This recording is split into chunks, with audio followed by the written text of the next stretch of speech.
Hello. Hello, everyone. I would like to thank you for joining on our panel today, The Voice of Youth. Today, we have gathered some of our amazing speakers, young people from different cultures, different countries, different educational backgrounds, and different professions. And all of them will share their perspective on how education in their field of interest can be improved and contribute to human security.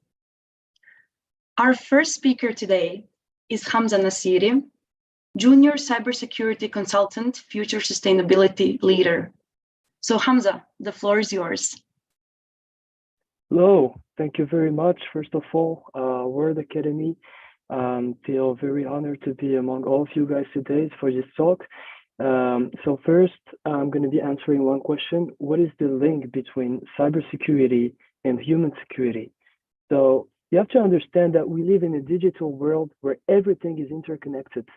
Anything we do in favor of human security needs to be enforced and resilient to cyber attacks. Furthermore, each SDG, Sustainable Development Goals, includes a digital component. Some does more than others, but overall, we need to we really need to achieve the 17 SDGs, cyber peace and capacity building for cyber resilient development. And cybersecurity threats have the potential to impact human security in so many ways. And just to give you an example, we're talking about viruses that could take over control of a whole nuclear power plant. This was the case in 2010 with the Stuxnet virus. It was a virus that has the capacity to auto-update itself, and with the time, it became able to take control of certain parameters of some Iranian nuclear power plants. We are also talking about cyber warfare, the possibility to disrupt governments. It was the case during the last 3 months with the UK military, Estonian, Lithuanian, Ukrainian, Belgian, and this is just 1% of what happened over the last 3 months. So this is a really serious matter to take in consideration. And finally, we're talking about destroyed lives because of stolen information that belongs to Mr. Nobody that just got scammed or hacked or blackmailed.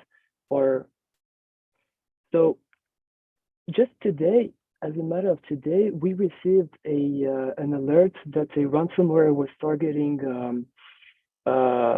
Moroccan companies. It's called the Skulllocker ransomware.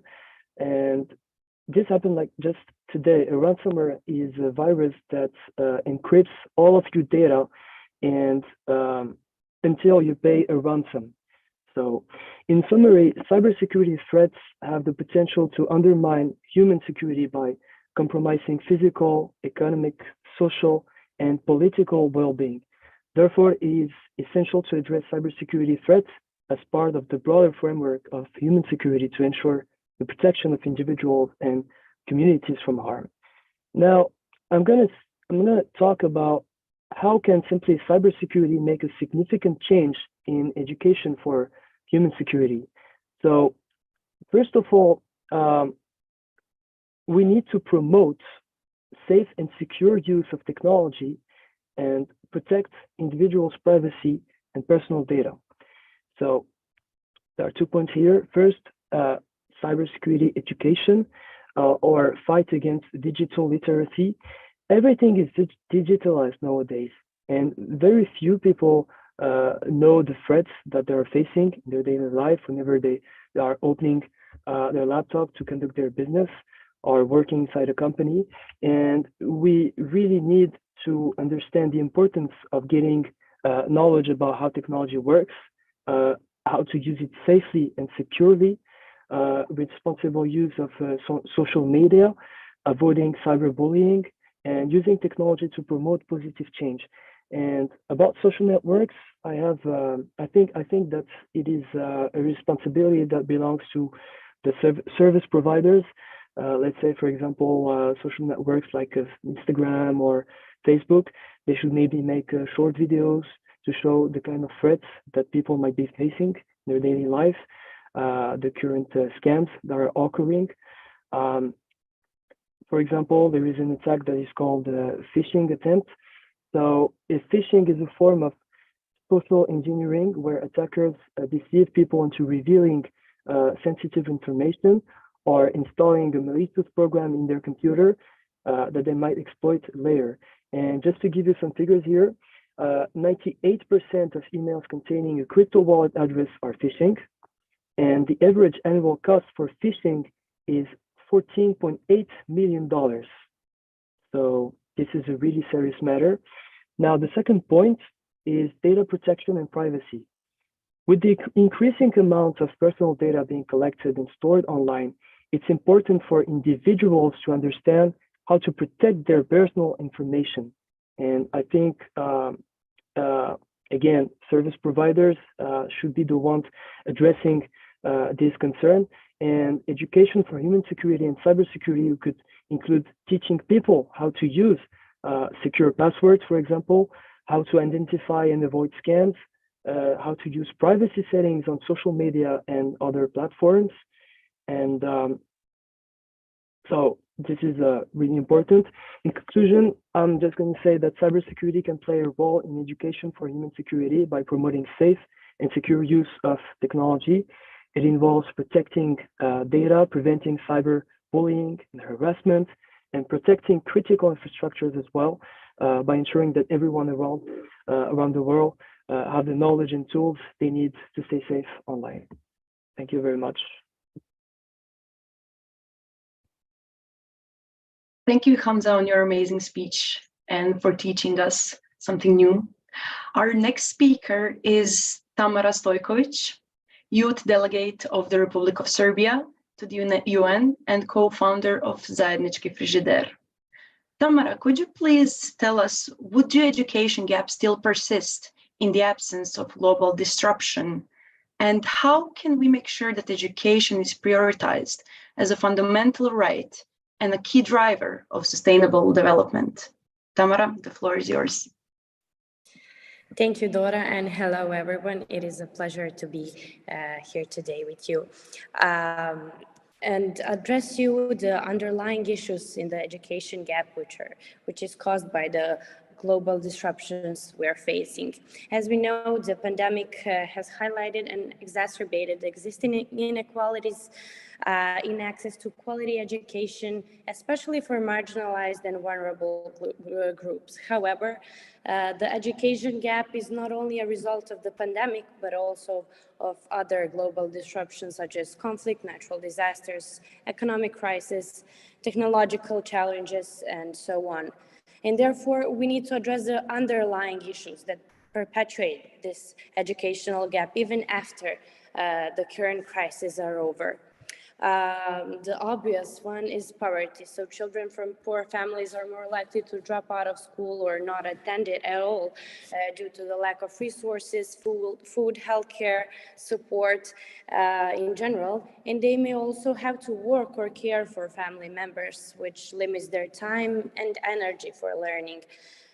So we need to tackle poverty and all the challenges related to it, such as inequality, unemployment, social exclusion, through a multi-dimensional approach that involves not only education, but also health, social protection, and other economic opportunities. This requires collaboration among governments, civil society, private sector, and international organizations, of course, to design and implement those strategies that can address the root causes. Of course, connected to it is the discriminations and stereotypes. So children from minority groups face multiple barriers to access quality education and succeed in it. And they may encounter hostile environments, biased curricula, inadequate support services, and etc. So we need to promote diversity, equality, and inclusion in educational systems that requires a transformative approach that challenges the status quo and promotes critical thinking and fosters the intercultural dialogue, and we should face that discrimination and not separate those from marginalized group in order to avoid it. For example, separating immigrant children in special schools so they can avoid the criticism and the hostile environment they may face. And of course, inadequate funding and infrastructure is a big problem, since education may come at the last thing on the list when it comes to budgeting in many countries, especially low-income ones. So the pandemic has disrupted this educational system even more, and it caused a learning crisis that requires additional investments and innovative projects to address it. So we need to prioritize education as a fundamental human right and a key driver of sustainable development, and invest in it accordingly. That requires not only more public funding, but also more effective and efficient use of existing resources through monitoring and evaluation, and of course, public-private partnerships. It also requires investing in the capacity and professionalism of teachers, school leaders, educational officials, which are the backbone of education system, which is constantly changing, and we have new technologies coming in, so it's important to keep track of them. And when it comes to solutions to all of these problems, I already mentioned some of the things I consider as solutions. But in overall, we must commit to improving access, quality, equity, and inclusion for the 222 million children and youth whose education have been interrupted or who are not learning at all due to armed conflict, displacement, internally and across the borders, and health or climate-induced disasters. It requires a systematic and holistic approach that tackles poverty, discrimination, and underinvestment, like we said. So education is not only a means to overcome those crises we mentioned, but also a path to a brighter future where knowledge, skills, and values are the currency of progress and prosperity. Thank you all so much for your attention, and I wish you all a fruitful conference.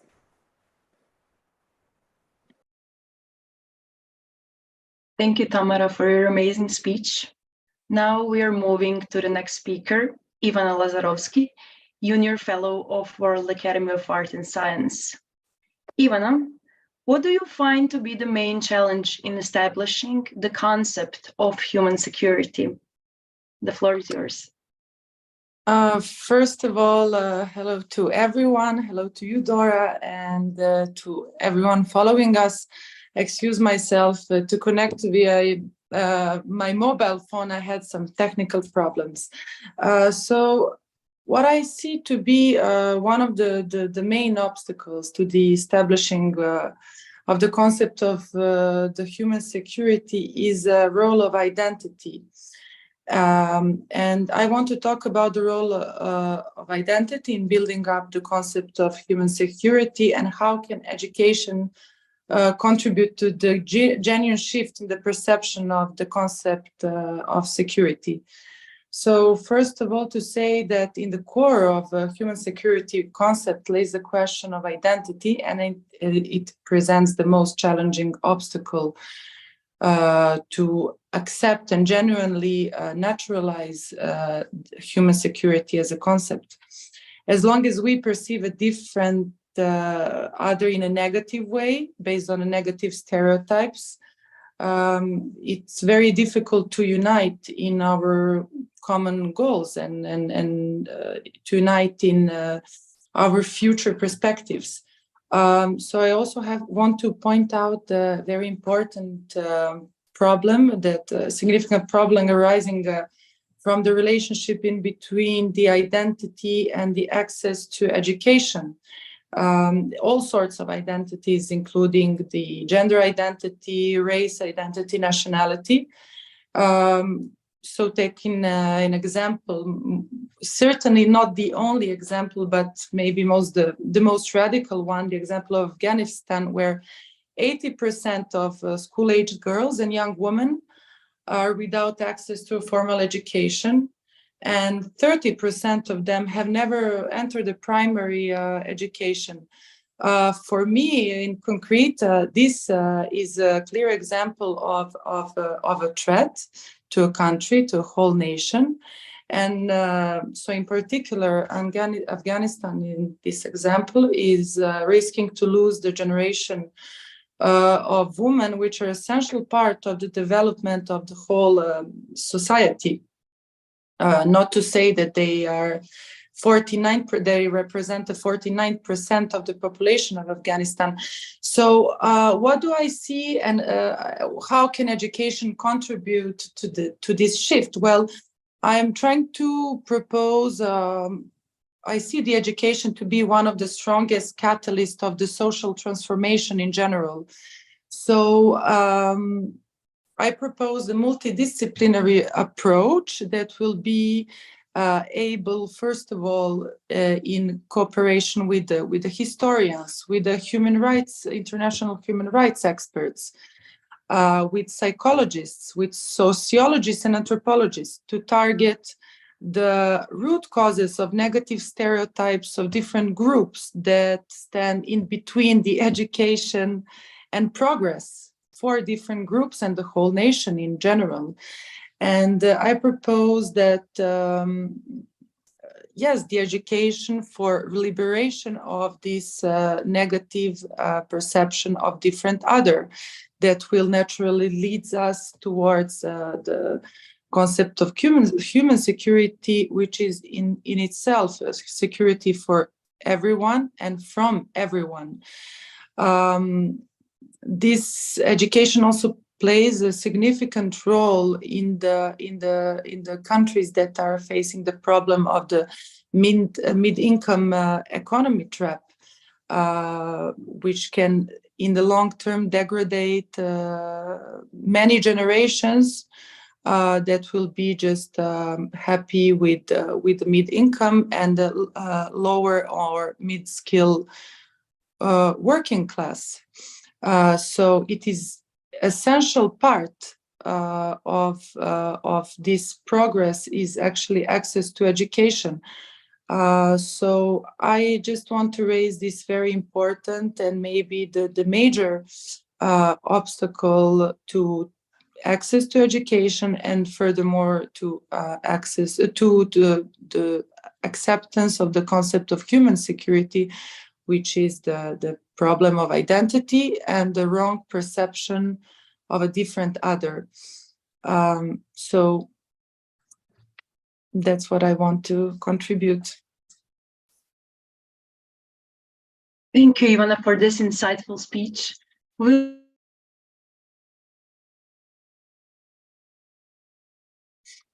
Hello?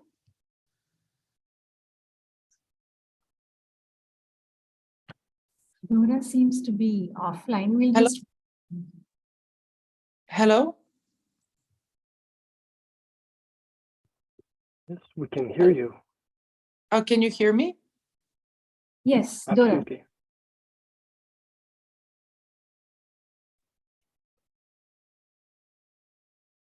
Since I had a problem with my connection, I'm just going to repeat that our next speaker is Ashley Kamau, Future Sustainability Leader.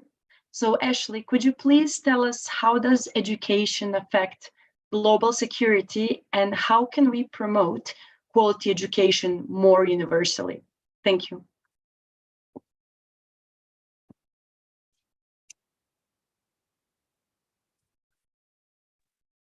Oh, hi guys. Hello. I hope you can all hear me, right? Okay. So first of all, my topic is gonna touch up on what Tamara and Ivana have said. First, I need to define what human security is, and I found the best definition was by the former Prime Minister of Japan, Ochubi Keizo, said that it's comprehensively seizing all of the menaces that threaten the survival, daily life, and dignity of human beings, and for strengthening the efforts that confront these threats. So I looked at education. I am from Kenya, a very small village here in Kenya, and education has always been an issue in our country. So first, when you look at education, education is the basis of understanding all the values that we share. So it depends on three things. There's quality, there's accessibility, and there's equity. Most people usually say that equity and accessibility are a prerequisite to quality, but I think it's the opposite. Quality should always come first. Sorry, there's an echo.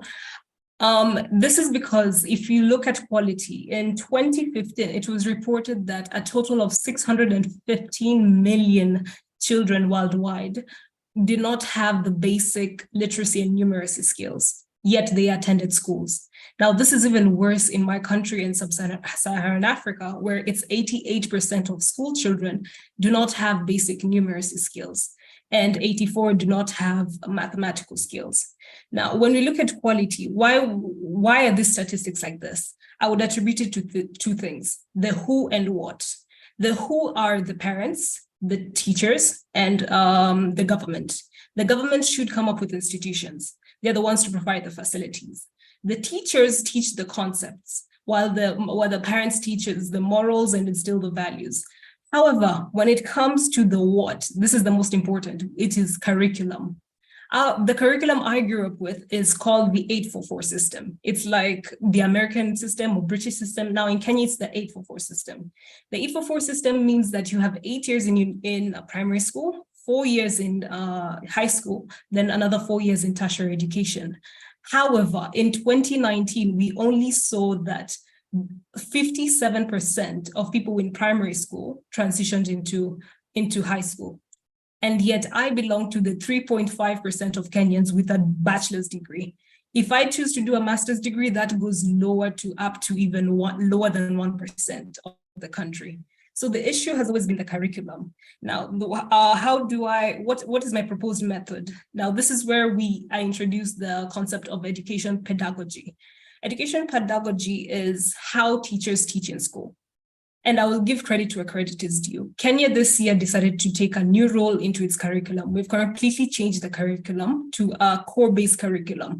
Students are now forced to choose a subject they like and carry on with it all through to high school. So when they're 12, they are taught subjects that are not menial, like mathematics or science. They go into deep subjects like my sister, who's currently 12, she's currently doing computer literacy and also agriculture.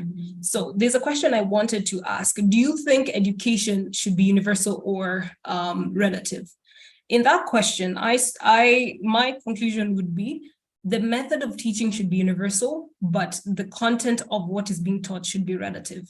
For example, in Kenya, we teach a lot of agricultural subjects because it's what we rely on. We rely heavily on coffee and tea plantations. Therefore, that is what is taught in school.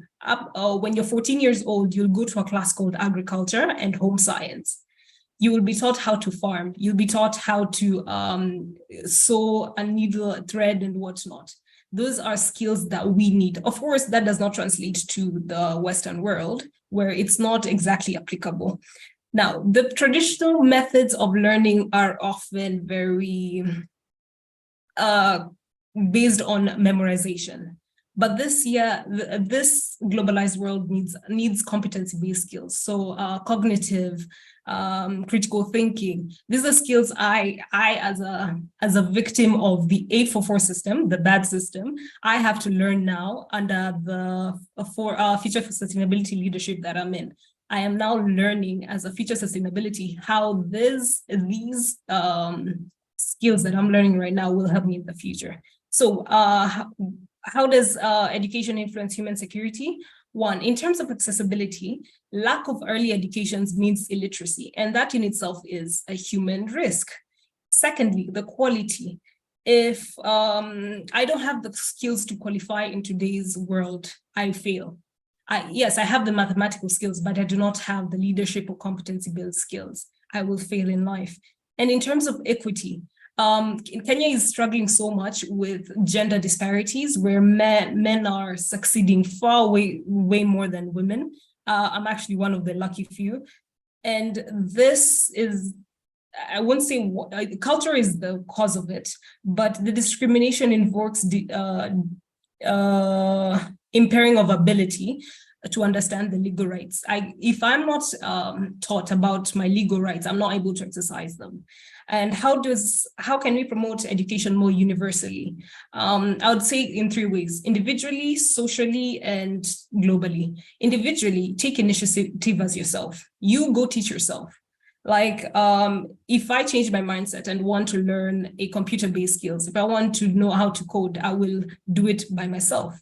When it comes to community-based, teachers come in and they change the mindset of their children. Allow children do not have that repetitive kind of learning, but instill to them mindset, build creativity in them. In terms of government, I think governments need to sit down with themselves, not as a global, but as a country itself. For example, if Serbia needs to sit down, South Korea needs to sit down, Morocco needs to sit down with themselves and evaluate how is their education affecting themselves and what can we do to change it. Currently, the first Kahoot of the CBC program, the one we have in Kenya, is this year. We'll be able to tell the results of how well it does next year. And thank you so much for listening.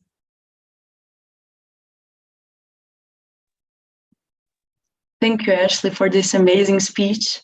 And now we will move to our final speaker, Hyosub Kim, a student, Korea University Graduate School of International Studies. Kim, could you tell us how is drug abuse related to human security and how can education enhance this matter? Thank you. Hello, everybody. Good morning, good afternoon, good evening and night. Here, my name is Hyosub Kim from South Korea, who is currently a master's student and graduate school of international studies at Korea University. Here now the time is like midnight actually. It's great to see all some familiar faces, and then I'm happy to be here and have discussion with the audience and speakers. And thanks for inviting me. Here today I'm bringing some like a bit of unique or strange maybe topic relations to education, human security. Really well learned about cybersecurity and education for girls and boys, and the higher education for further public. Here, I'd like to talk briefly about human security and education with regards to drug abuse, with my self-claimed title of Education as a Great Force to Protect the Youth from the Drug Abuse. I know drug abuse is not very bright and nice topic, but perhaps you might think it's not relevant to you or people around you, I know. Or drug abuse is merely for the bad or careless guys. However, you might want to reconsider that if you know the drug abuse threat is near to us. It's with your knowledge or without your knowledge. Education, especially to protect human well-being, prosperity for all by avoiding from such unhealthy or dangerous substances. So what I'm saying is that through education, we can ensure human security from drug abuse. Here are some facts.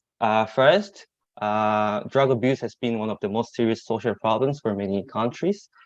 UNODC report says the recent trend of drug abuse has been increasing steadily. It never dropped. It's been increasing throughout the history. The international drug flow was normalized after the big waves of COVID-19. So it was paused during the COVID, but now it's been normalized and it's been prospered more than before. Second, drugs seriously threaten human security across all countries and interdict human development and security because those substances destroy people's mind and bodies. Also, the nature of drugs are so highly linked with the organized crimes and black economy that funds violence and conflicts, so that it can be argued that when you purchase a hint of methamphetamine, you contribute or finance conflicts and the violence. Third, it is observed that many drug consumers fall into the age of youth, between 15 to 30. So what I'm talking about is me. I'm falling in that actually age. A survey says the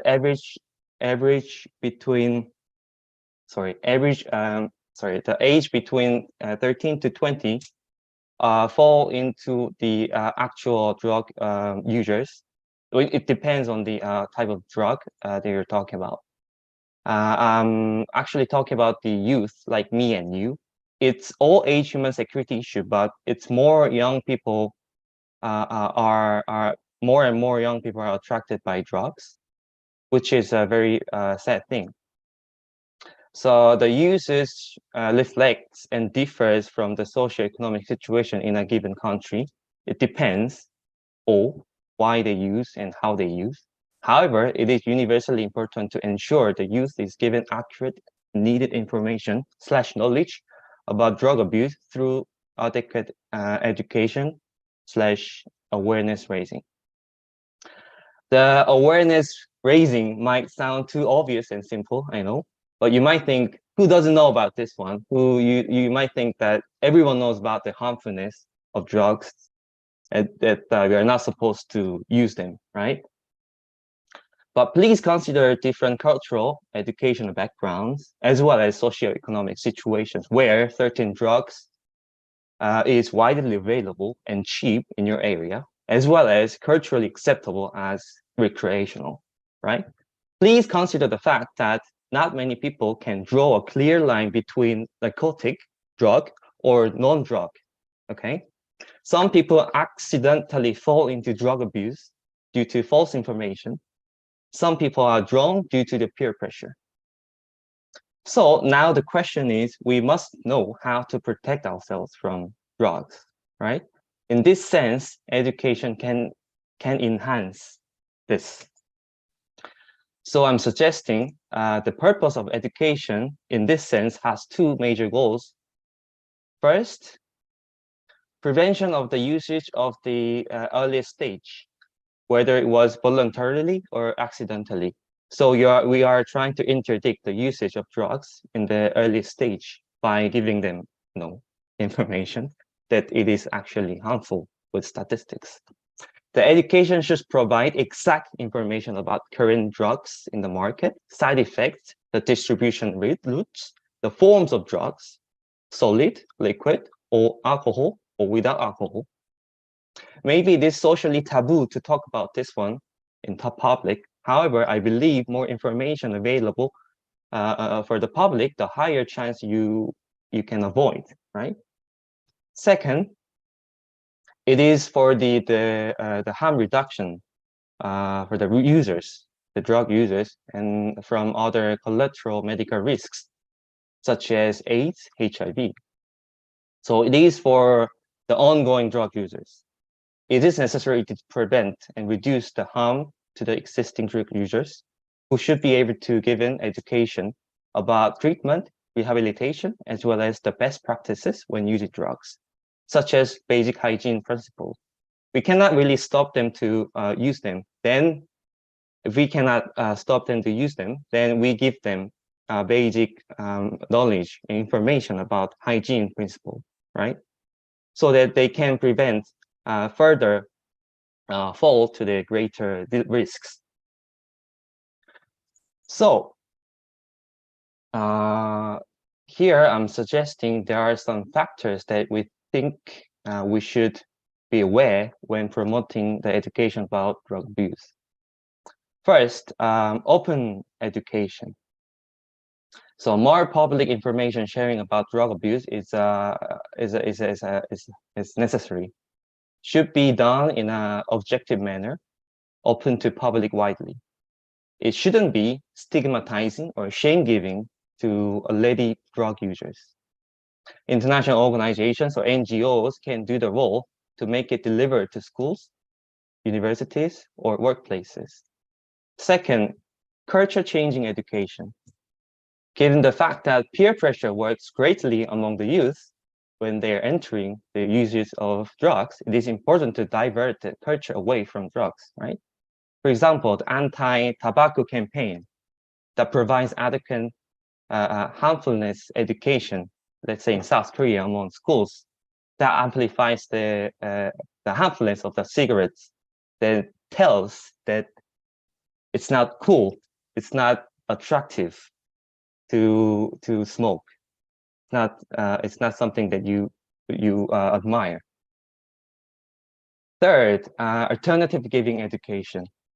It must be considered whether the youth is given fair opportunities, alternatives, in order to foster their human security in the first place, rather than solely blaming their drug uses. Also, it must be considered whether the youth is given alternative leisure or recreation, such as sports, arts, or entertainment other than drugs. So we are now talking about not solely blaming them, but giving them with the alternative through education. So overall, wrapping up my speech, simply, it shouldn't be, the education on drug abuse shouldn't be, so what education? It is merely that it merely talks about how bad it is, how harmful it is. You're not supposed to do it. You are, it's for the bad guys. It's for the careless guys. It should be able to give and provide what alternatives are out there and what opportunities they are given other than drugs. Thank you so much. Thank you. Thank you, Kim, for this eye-opening speech. Now I would like to thank all of our speakers today. And for the end of the session, I would like to ask you if any of you would like to share ideas or examples of how youth can stimulate changes in education.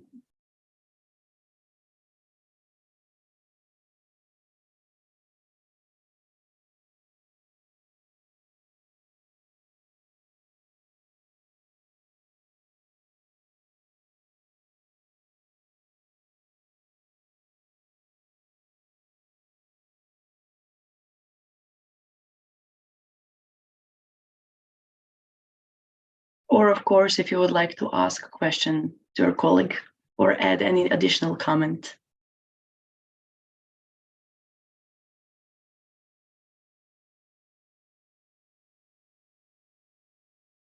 Ivana? So that was one of the proposals actually for youth and for everyone to try and raise a multidisciplinary campaign that will kind of put the light on access to education for everyone, no matter of so it has to be campaign, so youth can actually advocate in a different throughout the social media, throughout all the sorts of catalysts that will contribute to this consciousness and allow everyone to have access to education. So I propose the multidisciplinary youth campaign of education for everyone, and notably targeting the countries which are facing in concrete the problem of discrimination based on gender, like in Afghanistan, and there are many different examples in the world. So that is what you should do. First of all, target existing countries with the existing problems, and then try to advocate and throughout the different sources of influence.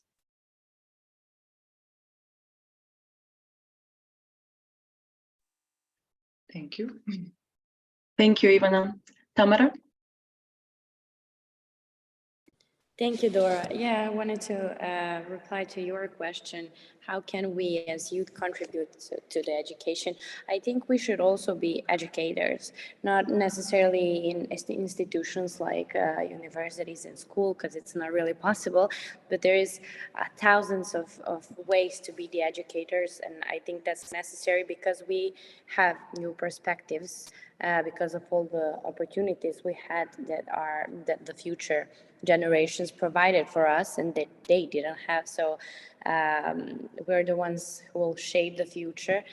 So it is necessary for other people to hear what we have to say, not only to the generations younger than us, but also to the older ones, because of course of the new perspectives. And there is a lot of informal educational platforms where you're able to listen to other people, experts, but also youth in the fields of your interest. For example, Youth for Sustainability, which is a program by Masdar, and a few of us here are part of that program.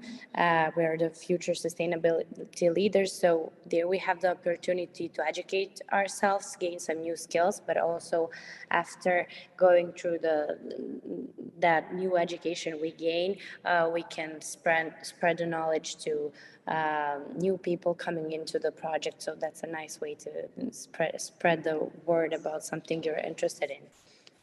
That would be it. Thank you. Thank you, Tamara. It is very crucial to make a bridge between the decision-making institutions and the youth, so their voice can be heard, definitely. Any additional comments from other speakers? Ashley? Yeah. Can you hear me? Okay. So as a person from a developing country, Kenya, we're very hands-on. In my community, it's a very small village, as I've said. We work as a community. I love how Tamara and Hyosab and Ivana all are coming together to like give us a voice and help us. And from us, from the developing countries, we usually work as a community. So right across the road from where I am, we have a small library where we donate books. And instead of kids buying new books every year, my sister, who's currently 12, she donated her books from last year to help the students who are doing it this year. Yeah, the same way, the older students are also mentors for the young kids. Because here, you'd find a classroom of 77 children over one teacher. So that there's always one student who's not being catered for. So we always have this mentorship programs that I would like if all of you could be part of, where you get a student and mentor them in whatever subject you feel like you like, and these are kids that are like 3 years old. So it's addition, subtraction, small educations like that, and also prioritizing our education. As Tamara said, we are Hyosab, Hamza and I and Tamara are in this Youth for Sustainability program. That's how we use our voice to be heard by the outside audience. So that has helped us a lot. Yeah, that's it. Amazing. Thank you, Ashley. Kim? Yeah.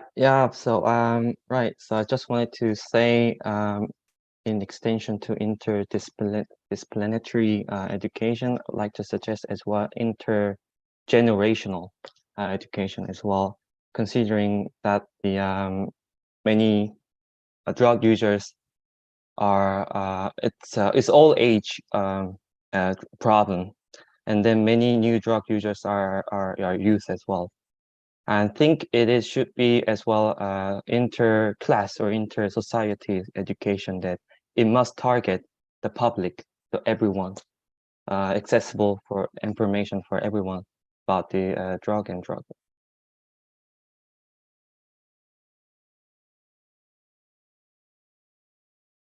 Thank you, Kim. Well, if there are no additional comments, I would like to thank you all for taking part of this amazing, insightful session. And hopefully we got some new ideas and we will actually be able to make an action plan to make a change. So thank you everyone for coming here and joining us today.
Hi, everyone. Hi, Hi, how you all doing? okay, you can hear me? I can hear you. Good. Okay, how do I get a full screen here? Ooh. I don't know. Try clicking on some of the options. Okay, view options. Zoom You like- ratio, Huh? fit to window.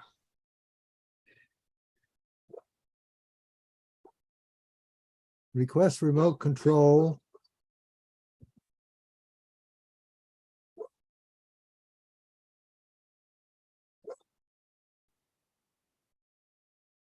Oh, here we are. Okay.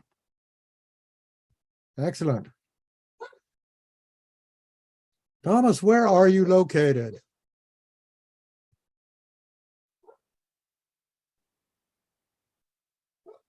In a That's rapidly excellent, Jamal. changing world, we all aspire to feel safe and secure. Ooh. Thomas, can you hear me? Oh, yeah. Are you Thomas, are you unmuted? Oh, that could be, Ah, yes. okay. Is that better? Okay, where are you located? You have mountains in the background. Oh, That's no, Australia. that's actually a photo I took from Coroico. It's the backside of the Andes, seen from the Amazon, Oh, That's or the sort of from well, the are you in foothills, just Germany above. now? Yeah. Hmm? Are you in Yes, Germany? yes, I'm in Germany. Yeah. Okay. okay. So we're just waiting for, oh, there's Monif. Hello, good afternoon or good evening, Monif. Hello, Manif. Hello. Welcome. And is that Otwin Ren? Yes, yes. Pleased to meet you. Hey, Welcome. we're all here. Great, yeah, now I'm not muted anymore. Hello, everyone. Thank you for Hello, Hello. thank you, and Yeah. thank you for joining the panel as well. I look forward to hearing what you your contributions this afternoon. So I'm Joe Nurse, and we're just waiting for is David coming as well? He's here. Was he? Oh, brilliant. David, are you? Do you want to unmute? Yeah, Here we are. Now he's here. I think Right. I think some of us need to be upgraded to co-host, especially if you want to share a screen or anything like that. Yes, David, you might need to rejoin as a panelist. If you look on your emails, oh, there you are. Hello. Fantastic. So So it's not quite clear who is a panelist and who's not from the. I think we may be okay. I think we're I got all updated Yeah, recently. me too. I also Promoted got to upgraded to panelist. be a panelist. Yeah. Okay, Yes. good. and fantastic. So I think we're Can all you ready. see me, Joe? Can you see me? I can't see myself. Yeah, there you are. Good I am? afternoon. Oh, hello. Hello. So I think we're all here and all ready to start. So a big welcome to everyone and to the participants. Do put questions in the chat as we go along. It's intended to be an interactive session. I think we've got about 50 minutes this afternoon. So this panel session is on existential threats and risks to humanity and human security. And we're particularly focusing on the role that education can play in terms of enhancing solutions, ideally, going forward. So I'll just quickly give an overview of what we mean by existential threats before we get into the panel discussion. But essentially, what we're describing as existential threats within the context of this panel include threats to human existence and human civilization, and they can be clustered around some of the main headings that are often used to describe the Sustainable Development Goals, which I've framed as planet, people, peace and prosperity. So, for example, under planetary threats to human existence, we can include things like climate change and biodiversity loss, as well as things like meteorites or mega earthquakes as well. Whilst people include things like pandemics, whether they're from nature or synthetically or genetically modified. And then peace is more obvious in terms of it's related to wars, particularly nuclear annihilation. And prosperity, particularly, this includes things like the threats of artificial intelligence and also unsustainable growth and widening inequalities. We can frame existential threats in a sort of linear fashion, but more significantly going forward is how they interact and how they interrelate. And these have, in that context, they've been described as the growing threats within the context of what's called a polycrisis, which no doubt we'll hear a little bit more about especially from Mike in the panel. In essence, they reinforce and exaggerate each other, and that makes it especially important when we're thinking about the role of education, not looking at it in a linear fashion, but actually how things interact within systems and how they reinforce and how we might be able to intervene as part of that solution. In terms of education, just to clarify, the scope of education is not just school education. We're looking at education across the life course, from early years, primary, secondary, tertiary education, including research institutions and lifelong learning. We can also think about education in the context of skills, knowledge, capabilities, and what's needed in terms of our future workforce, and also in terms of professional development, more specifically as well. Other aspects of education that will be touched upon during the course of the afternoon panel session include the role of innovation and research, as well as leadership and how to develop wise leaders going forward. Something I think that's kind of, essentially the growing threats from the sort of existential risks that we face require a different form of leadership. And we'll hear a bit more from Monif, I hope, towards the end of the panel on that. So I don't want to hold us up, so I'm going to start introducing the panelists, if they can take it in turns to introduce themselves in terms of their sort of the background experience they have, and why they're interested in this agenda particularly as well. So just a quick round of introductions. Myself as chair, just to quickly say, I have a public health background. I've worked in national and international levels, but I also have worked in policy on education, heading education for the Commonwealth. And over the last few years, I'm an advisor for a group called the Interaction Council, a group of former heads of government. So particularly looking at the threats from health risks, but also from climate change and the planetary emergency. And also, before we do introductions, just to say the panelists are in part drawn from a recently established group from the World Academy of Art and Science, a working group that's particularly looking at existential risks and threats to humanity, where new information, still evolving, and we will welcome interest from any other members going forward. So I'll put my email in the chat. Do contact me if you're interested in going forward. So let's make a start then. If Mike, if you could just give a quick introduction to yourself, and we'll just take it in turns. If you can just describe your sort of background, experience and interest in a couple of minutes, and then we'll get on to the panel questions. Thank you. Okay, basically I'm a futures bibliographer and critic.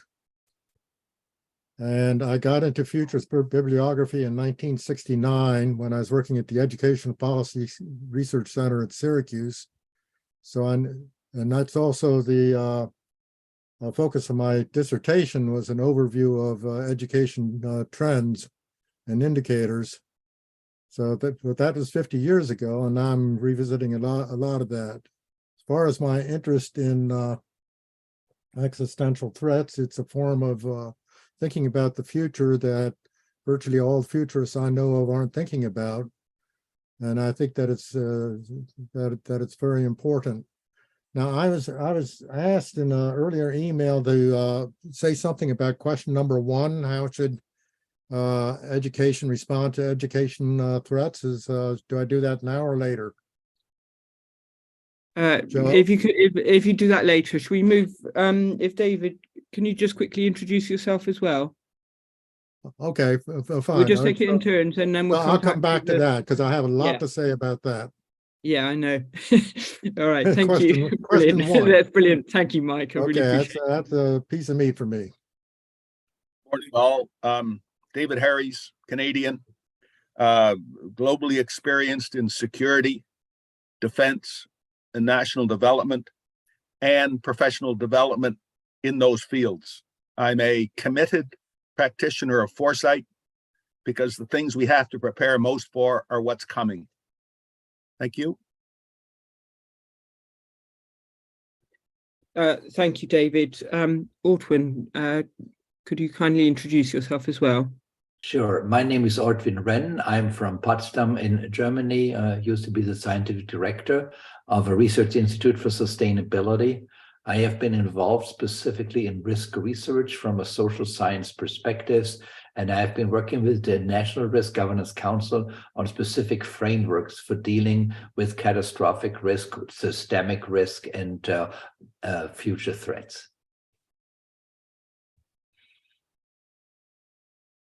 Thank you very much. And Thomas. Okay. Hello, everybody. I'm Professor Thomas Walter. I'm a research fellow at the University of Melbourne in Australia, but currently based in Germany. I'm an anthropologist, work in Asia and especially Indonesia. I've had research on many topics, but in recent years, it's more and more on environment and specifically on food systems, their resilience and the risks that we are facing when it comes to food security. And I'm also a trustee and executive member of the World Academy.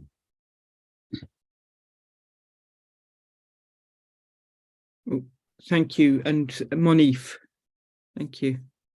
I am Monif Zorbi. I'm from Jordan, based in the Middle East. I'm a trustee of the World Academy of Arts and Science, founding director of the World Sustainability Forum and science advisor to the Interaction Council of former heads of state. My background is in civil and environmental engineering, and then a major shift into science and technology policy for development. My interest in this is essentially stems from trying to knock on the doors of politicians to take note of existential threats and try and do something about it. Thank you. Thank you. So thank you, everyone. So just to say, we have a series of panel questions. I'll read them out as we go in turn. And we have an initial response from each of the panelists. If you could try and keep to between 3 to 5 minutes in your response, shorter is fine, so that we can allow a bit of time for sort of interactive discussion amongst the panelists. And if any of the participants have any questions, please do post them on the chat as well. And do raise your hand to interrupt as well if you've got any questions going forward.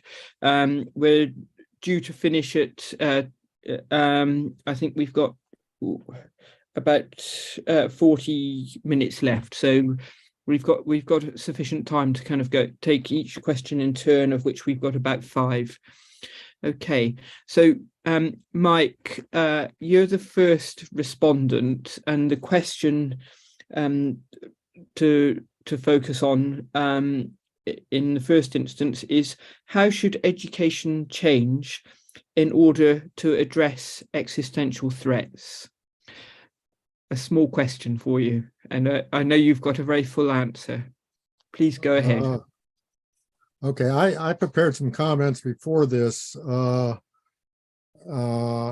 which I had 5 headline comments. That first, the acknowledge the overlap and potential reinforcement between human security and the SDGs. And I think that's a no-brainer, but a lot needs to be done on that. Secondly, I think it is essential, I would argue, that everyone should acknowledge the evidence-based dark side of aspirational comments, such as frequently made like this morning. And difference between polycrisis, which is in the present, and existential threats, which are either in the immediate future or far off. Now, to address the question specifically, how should education change? It should be, how should our thinking about education change? We should stop thinking about education as a whole. I mean, I listened to the introductory panel, and all I hear is education, occasionally with mention of schools or with colleges and universities, but that's quite separate. And there's 5 or 6 million schools in the world of all sorts. Most of them are underfunded and poorly equipped with under-trained teachers. And even in the so-called advanced countries, we have a lot of stress in the schools, especially because of the pandemic. In terms of higher education, that's colleges and universities for undergraduates. That's a separate category. Then the third category you should think about more seriously is graduate education, PhD and master's programs, as well as non-credit programs and courses, of which there are a lot. And then finally, what I call kind of adult education or civic education. I subscribe to 6 periodicals to find out what's happening in the world: New York Times, Bloomberg Business Week, The Week, Time, The Economist, and the Guardian Weekly. And I seldom, if ever, see sustainability mentioned in any of them, let alone the Sustainable Development Goals. And I think that's a major problem, is to getting more publicity for the SDGs and now for existential threats, which make them more important than ever. The second comment I have is that instead of confining oneself to well-meaning aspirational comments, which we had in the introduction, to think of the World Academy slogan for leadership and thought that leads to action, and insufficient attention is paid to the action part, and it's just kind of the assumption that, well, whatever we do, this is going to lead to action. Ain't so. Okay, what you have to do is, in addition to the aspirational comments of what we ought to have done, You need to have the grubby empirical work of what is being done and where and how you can help it along. And through the Security and Sustainability Guide, we've done some of this on a very limited basis, but it's what I call a foothold, or in military terms, you could call it a beachhead. But we have what I call a quick look to Education for Sustainability and the SDGs, a short guide to advocating organizations. It's on our securesustain.org website, and it covers more than 50 organizations and 11 reports for both the lower system of schools and for higher education of organizations that are already promoting sustainability. And that is where you should start in trying to get these organizations and programs to consider both human security as well as existential threats, which make it even more imperative. Secondly, we also have a quick look for higher education for sustainability and peace, a quick look at PhD programs, which has 40 programs and 53 programs and 40 institutions. And this is just a small foothold where we just stopped at the PhD programs. There's a lot more master's programs, and there's a lot more courses that are available. For example, the SDG Academy, which is part of SDSN, they have 35 online programs, online courses that are free for the taking, but who knows about that? Therefore, what you need is a guidebook, the same way you have travel guides everywhere and guides to the flora and fauna everywhere and in great detail, but there's no guide to the programs, the formal programs or the courses that are available to would-be learners of all ages. Okay, third point. I concluded my prepared comments on saying now is the time to begin thinking about Agenda 2040. That Agenda 2030, the SDG goals, is not going to be met. It may be met in part, but there's obviously two major setbacks from both the pandemic and the excuse me, and Putin's folly in Ukraine, which are very costly and disoriented.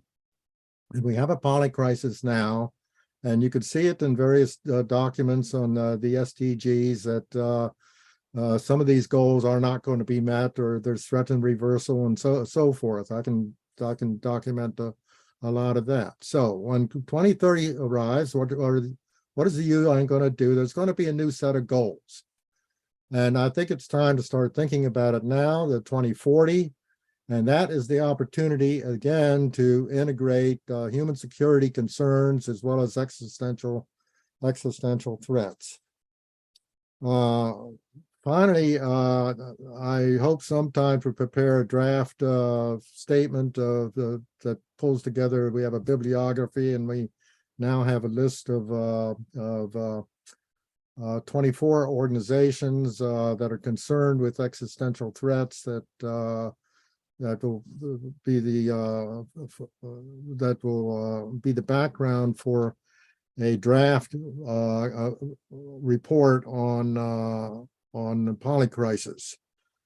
And part of that is going to talk about also the headwinds that are involved and why we have a problem. And the problem is that we live in a world of infoglut, where you have an awful lot of knowledge, which is just trivial, and also an awful lot of entertainment. Neil Postman had a book several decades ago, Amusing Ourselves to Death, and boy, it's really so now, where you have streaming television, where our local provider offers 80,000 series and programs, and all of this is distraction, as well as organized sports, as well as disinformation, and a substantial part of at least the U.S. Voting public that wants to quote unquote make America great again, which is an empty, stupid, empty slogan. So then there are other problems also in there, which I will get into. Finally, as a futures bibliographer, I have to end with two citations. First, in case you aren't familiar with it, called Knowledge for What, written by the well-known sociologist Robert Lind, published by Princeton in 1939, but it's still a classic which ought to be considered.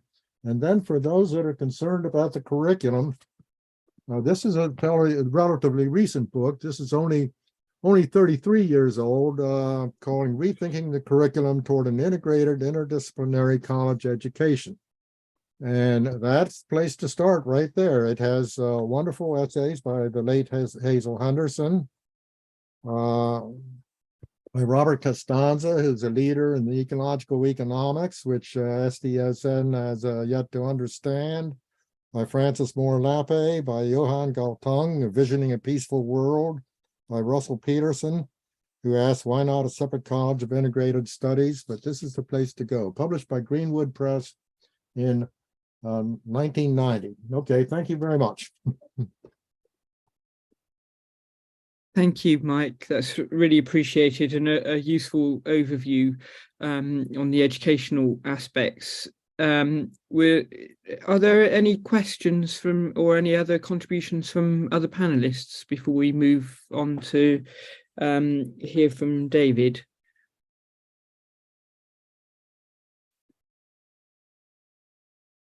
I just want to put your hand up. Anything else you want to say?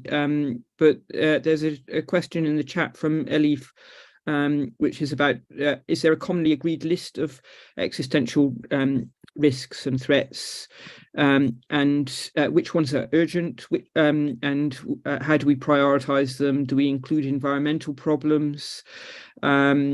And yeah, many of these questions, I'd say, some of the points that we've been talking about in the existential risks and threats working group.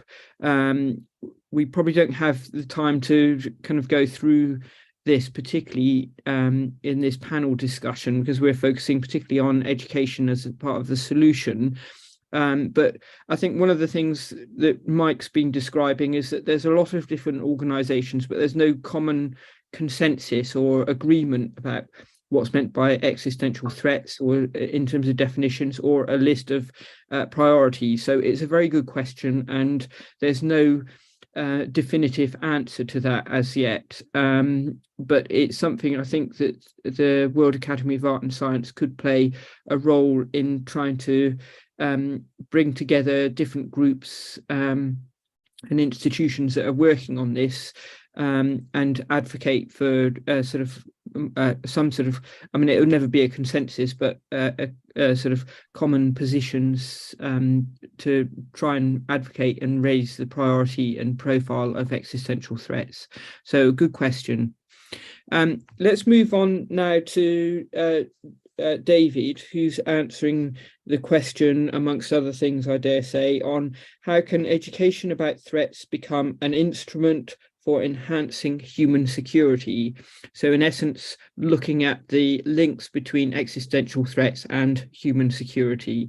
It could be argued that it's existential threats, especially collectively, are the most significant threat to human security and general security overall. David, please take it away. See the screen, everybody? Yeah, fantastic. It's great. Okay. Everything I'm going to say is based on three premises. Existential threats are coming. They're in the future. And therefore, if we're going to be prepared, we've got to do foresight. We've got to anticipate. We have to sit down and talk about what the future might contain. That's one. Two, there are four categories of existential threats. There's the ones that we can't do anything about in the first instance, volcanoes, earthquakes, but in the second and third and fourth order, we can do things. Some of you have probably seen many, many pictures of the earthquake crisis in Turkey, and you've seen buildings crumble in a cloud of concrete dust. Now, the reason those buildings collapsed so readily, so totally, so completely, so quickly was because they weren't built properly. And other existential threats, the third and fourth, include the idea that we aren't really preparing for what's coming. And finally, for me, because I've been involved in a number of wars, disasters, crises, the most important first responders are the survivors. A survivor who was able to take care of him or herself, regardless of their age, will not need help when the formal first responders arrive. And that is a very valuable resource in times of real peril. And existential threats, of course, lead to a lot of damage, a lot of survivors. Now, the questions that we were all asked, I have very short answers. How education, number one, how education must change. It's got to stop being, and Michael has said this already, a box, a set, a time-constrained linear progression. It's got to be a journey over life, learning for everyone. It's got to start at the youngest ages. And fortunately, in institutions like the World Future Studies Federation, they have a large number of exercises that lead on to my second answer, how education must change. Every set of curricula must include foresight, because foresight is what will include, improve, enhance our human security. We'll be more confident that we've done some thinking about what we might face in the future. We will do it together because it will be inclusive throughout. And again, the World Future Studies Federation has a very significant list of foresight courses and programs that everybody can use. Risks. Risks are what threats are spawned by threats. They must be understood enough. We can't solve a risk, but we can deal with them. They must be understood enough for us together, inclusively, to prepare to respond, recovery, and if we're lucky, to remediate. A new discipline, it's not about existential threats. It must be foresight in every curriculum. We must look ahead more than we already are doing. And my final point, because it upset me, being in the military for a long time, often quite famous for its anti-intellectualism, leadership and wisdom must not be institutionalized. They must not be institutionalized. Oh, sorry. And now, news yesterday, the Guardian books, existential threats, back to the idea of the first category of existential threats, the ones we cannot prevent. We cannot prevent. And they're the ones that we have to think hard about planning and preparing for, because there will be second and third order consequences. And may I finish with a thing I just saw in the news today. Mark Andreessen, an individual who I'm sure you all have heard about, very thoughtful gentleman, very powerful corporate gentleman, just predicted that in a very short order, a university degree will cost $1 million and a flat screen TV $100. That is a factor we've got to think about in education. Thank you. Thank you, David. That's a really succinct and helpful summary on what we need to do and the links with human security. So are there any responses from panel members or contributions before we move to Ortwin? I just also want to highlight Marta's question in the chat, which I think may well be taken up later in the panel, possibly by Monif under leadership. It's essentially that there are international organizations already dealing with existential risks and catastrophic threats in some shape or form, but what are they missing? and what's our advice to these organizations. My initial response to this is the focus historically has been reactive rather than on prevention and preparedness, but it might be something that Monique can also pick up on with regards to leadership and governance. So should we move to Ortwin, who's responding to the question about risks? So how will the study of risks be linked to the study of solutions to risks? And Ortwin is a specialist in risks.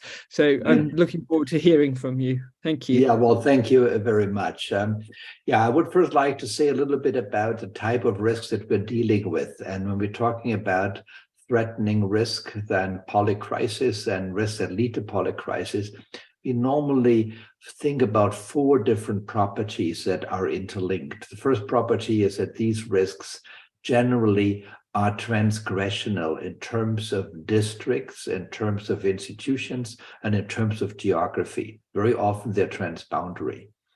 A second point is that these risks are very often stochastic. We don't know for sure if things are happening, but they can have a very large or not such a large extent, but they have the potential to be life-threatening or even to make a whole system dysfunctional.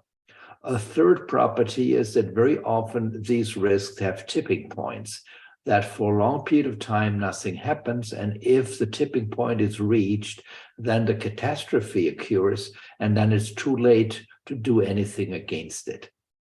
And the fourth and last point for me on these types of risk is that these risks are very often very controversial in public policy and also in a public discourse, because sometimes they're underestimated, like climate change, sometimes they're overestimated.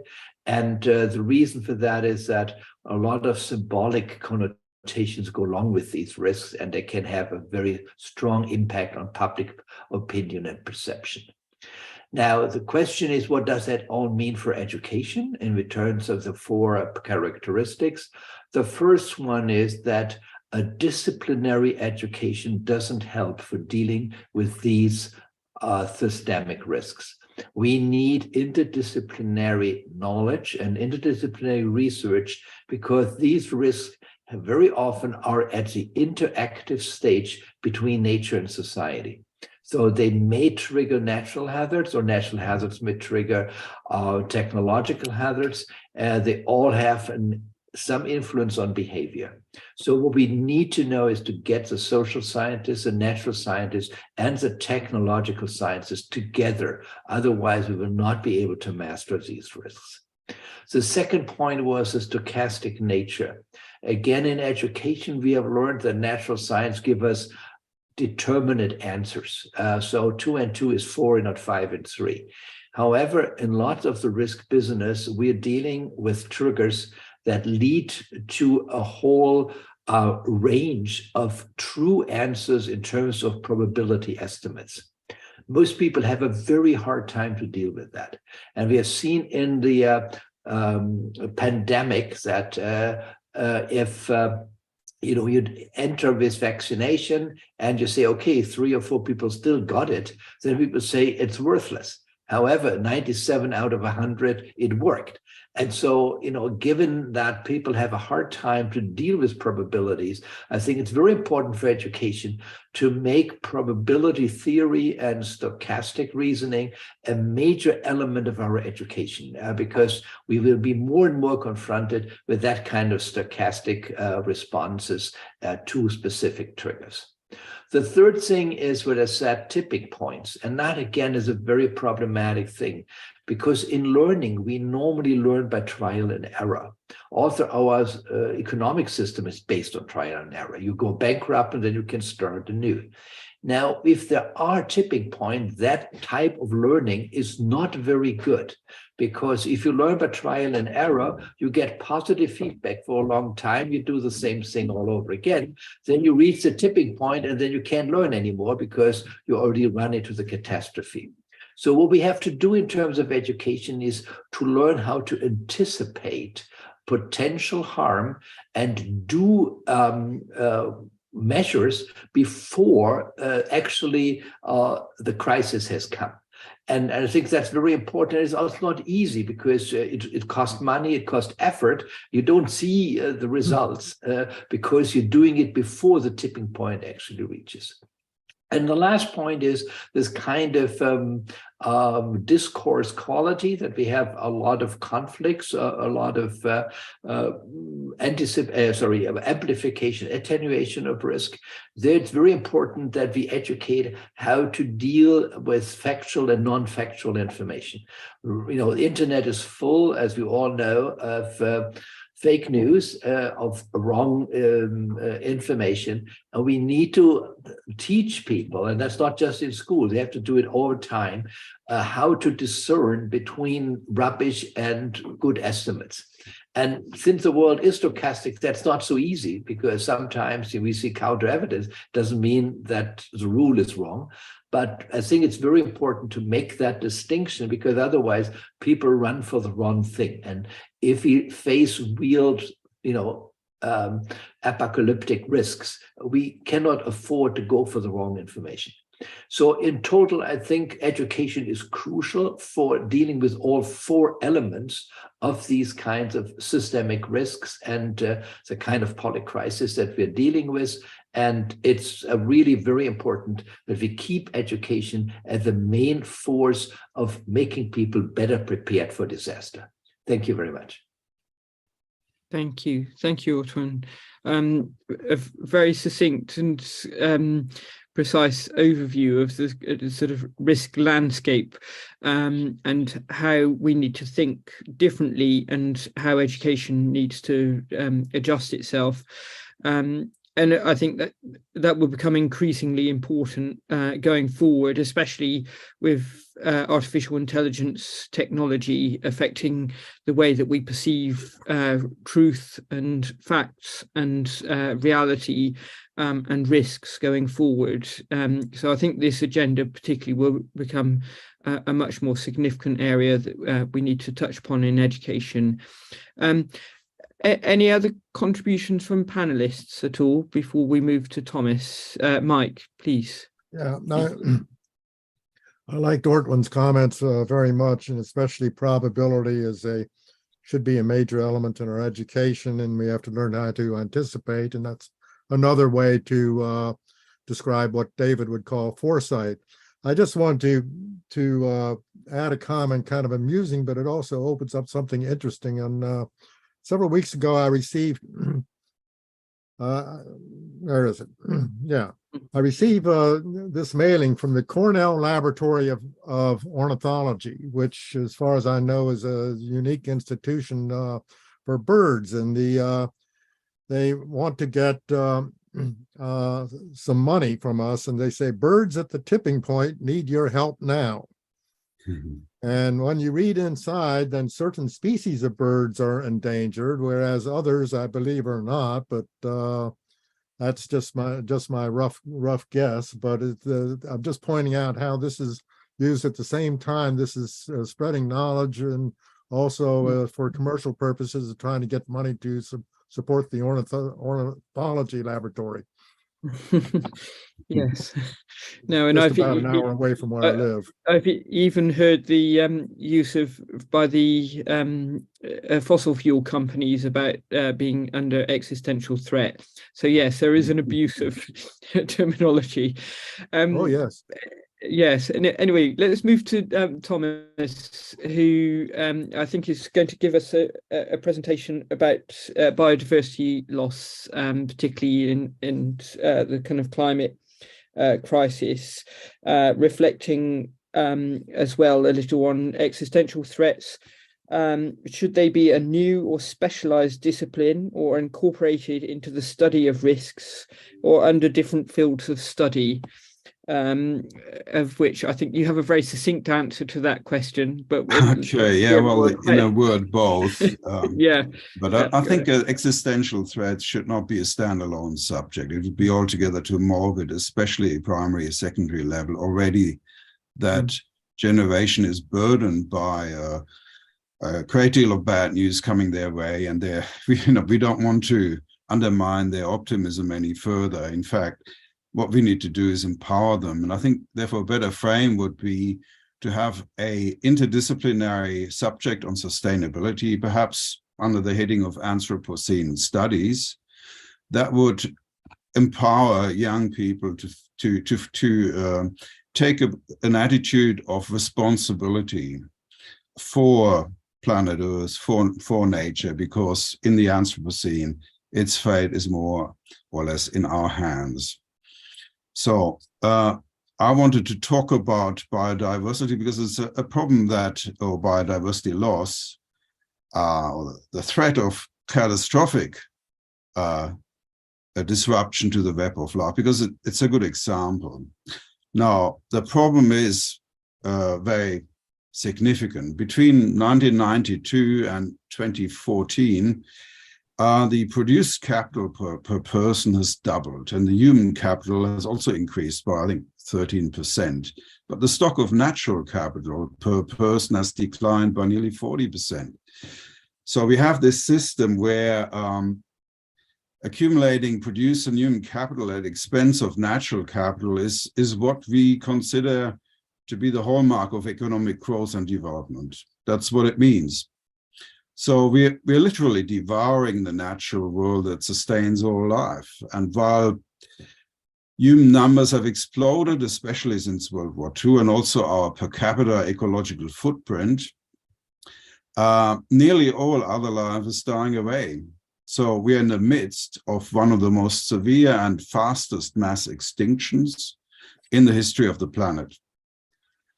For example, the domestic animals now, raised for human consumption already outnumber wild mammals and birds by far. And second, what remains of once majestic forests and other ecosystems, are destroyed to produce arable land and get access to more raw materials.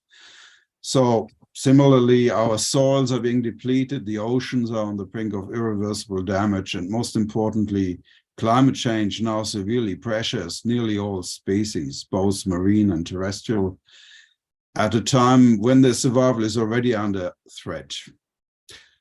Plastics and a cocktail of toxic forever chemicals have now permeated the food chain all the way into our very brains.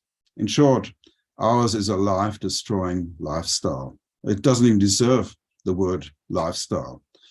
So we appear to hate nature, and ultimately also, I think, the nature in ourselves, the part that is not rational, modern, mechanical, controllable, that sort of messy organic substrate over which our alienated spirit hovers. And this madness cannot continue without today's partial ruin turning into utter disaster tomorrow. Now we have institutions like IPBES, for example, the Intergovernmental Science Policy Platform on Biodiversity. And it issues some reports. And indeed, I've been involved with that as a representative of the discipline of anthropology in its stakeholder group, and also as a scoping expert for some of those reports.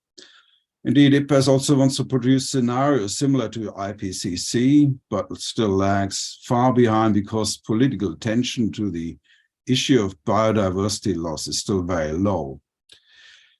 But the latest report notes that 1 million species are facing extinction within the next few decades. So, all of that has vast consequences for the SDG. It will undermine an estimated 80% of the SDG targets, and especially notably the one on eliminating hunger. Indeed, hunger and destitution are on the rise again and starting to push many vulnerable groups within the human species to the brink of extinction also, and threatening social peace and stability. So what can be done? The report that I just mentioned says, I quote, "Through transformative change, nature can still be conserved and restored. By transformative change, we mean a fundamental system-wide reorganization across technological, economic, and social factors, including paradigms, goals, and values. It goes back to what Ortwin said earlier about systemic transformation.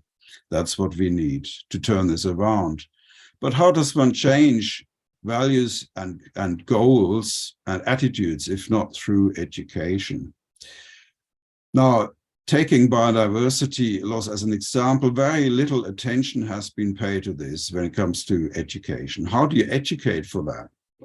For example, recently the 2021 Das Gupta report on the economics of biodiversity, which is very good in general. It has only a very tiny section at the end with some notes on education, how important it is and all that, but it's just full of platitudes and there's no usable suggestions. And yet, as we heard, IPBES itself says that the key issue in nature protection is changing human attitudes, values, and behaviors. So I have some suggestions to conclude how we can turn around this destructive trend through education. First, we need to critique current beliefs that our deliverance will take the form of a technotopia, which is the belief that is preached by the dominant modernist religion of today, which sort of has it that all problems have technical solutions, when in fact it's technology that has caused many of the problems we now face, or our abuse of technology. Second, we need to create a vision of a new culture, one that is socially and ecologically sustainable. And we don't have that. We have to envisage it. And for that, we need to encourage young people to use their imagination, to have the ability to imagine something that does not exist. Okay, this is contrary to the whole scientist sort of attitude that all that matters is things, is facts, the real, the concrete, what you can measure, observe. No, this is about what you can create, what we can create. And if we don't do that consciously, we will continue unconsciously to create this destruction, a future that is full of destruction. And that third suggestion is education in nature. That means involving children in the active care of nature, because I think this will help young generations not just to understand, but to actually love nature. And that's where motivations, goals come from. It's feelings, it's not just understanding, rational understanding. Fourth, it's about localizing conservation. A large survey was recently conducted on the impact of environmental education by Ardor and Bowers and Gaillard in 2020. And they discovered that engaging with local issues or locally relevant dimensions of broader global issues is the best pathway for education. The solution is for students to collaborate with engaged scientists, local resource managers, and community organizations. And my final suggestion, I think a new approach in education would entail leveraging the fact that schools are today's major community hubs. It's how people get to know each other, through their children, through the school community. Therefore, schools have influence that reaches far beyond the education of children, and they should use this influence to lead local sustainability action. It is action that children will imitate, not talk. And if young people take action themselves, they themselves will be examples and will take whole communities with them, I suggest. And there's some very good examples of how that can work. Thank you. Thank you, Thomas. Yeah, some very profound comments there for us all to digest as well. And I think some good pointers for Monif. We're already at time, so I'm hoping we're okay to have 5 minutes as long as we're closed before the next panel session goes live. Monif, in a few minutes, can you give some high-level reflections on the implications for leadership, especially wise leadership? You might want to touch upon the importance of values as well. So thank you. Thank you very much. Here it is, my policy-flavored intervention, I very quickly say that over the last 100 years, we've had 4 world wars. There was the First World War, the Second World War, the Cold War, and then the global war on COVID-19. Now, the last of these wars, according to James Lawson, who is a senior fellow at the Adam Smith Institute and the author of their recent paper, Life Without COVID, whereby he says, COVID is no longer a novel virus and we enjoy substantial defenses. Now we need the courage to forge a path back to normality. We have won the war, let's win the peace. Now, this is the security element of my two-pronged proposal. The second element, mentioned already by the previous speakers, we have addressed the MDGs 20 years ago, and we are addressing the SDGs, and we're thinking of the world post the 2030 Agenda on Sustainable Development. Now, this is the development element. Now, going back to the global helicopter view, when the world was standing up to the COVID-19 pandemic, the UN Secretary General advocated that the world must turn to science and solidarity, not least to combat the spreading of the global misinfodemic. At the same time, we've witnessed how political leaders only paid lip service to science-based advice and pushed their countries to the brink of catastrophe. Thus, here again, educating the leaders would have helped, particularly on issues such as the pandemic and the broader issue of climate change. Now, to manage the socio-economic and socio-political fallout in our post-COVID-19 world, polity, our governance mechanisms need to be educated and informed.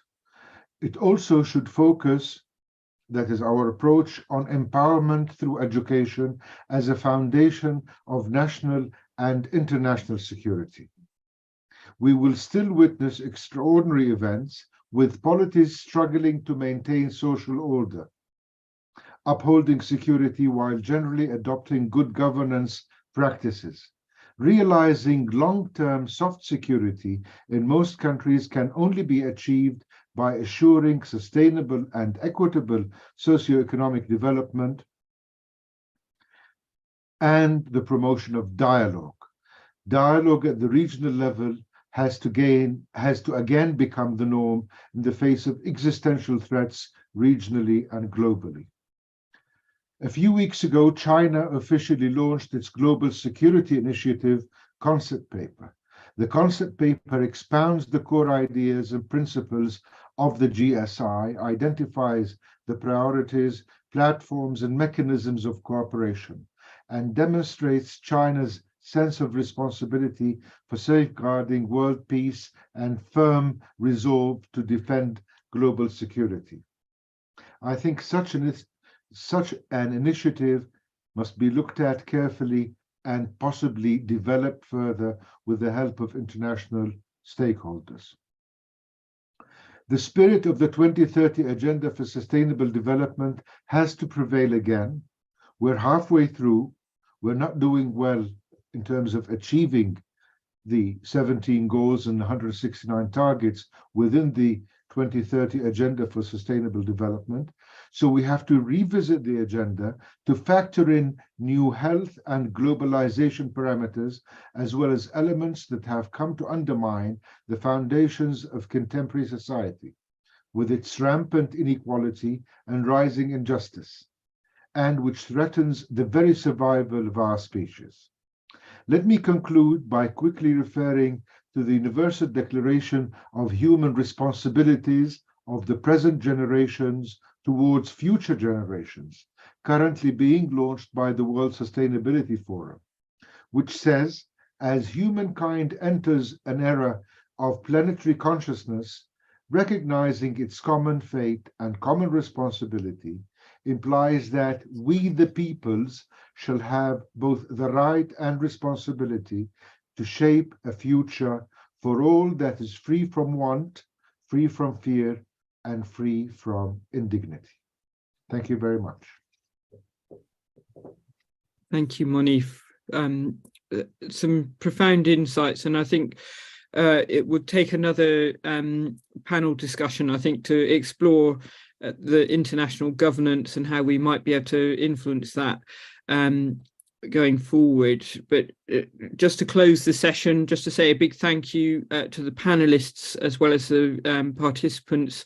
Do email any further discussion or queries, and do get in touch as well if you're interested in contributing or joining us as part of the working group on existential threats as well. And really going forward, we'd like to generate more discussion and advocacy as well, so that we can share with a wider group. So look out for further ways of interacting through the World Academy of Art and Science.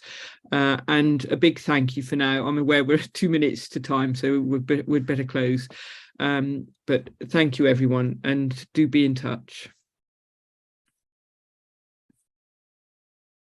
Thank you, everyone. Bye-bye. Bye. Thank you. Thank you.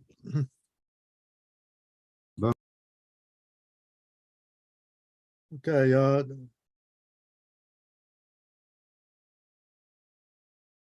we going to have a printed version of this session?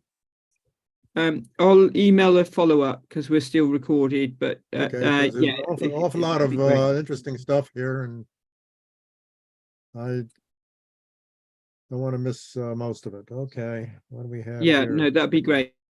Yeah.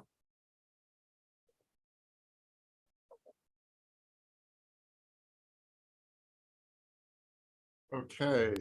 Hi, everybody. Lucy and gang for the next panel. Hi. We're just supposed to begin in like a minute, so we may just need to give it like 2 minutes, and then we'll, yeah. And just to make sure everybody's with us, and then we can sort of dig in.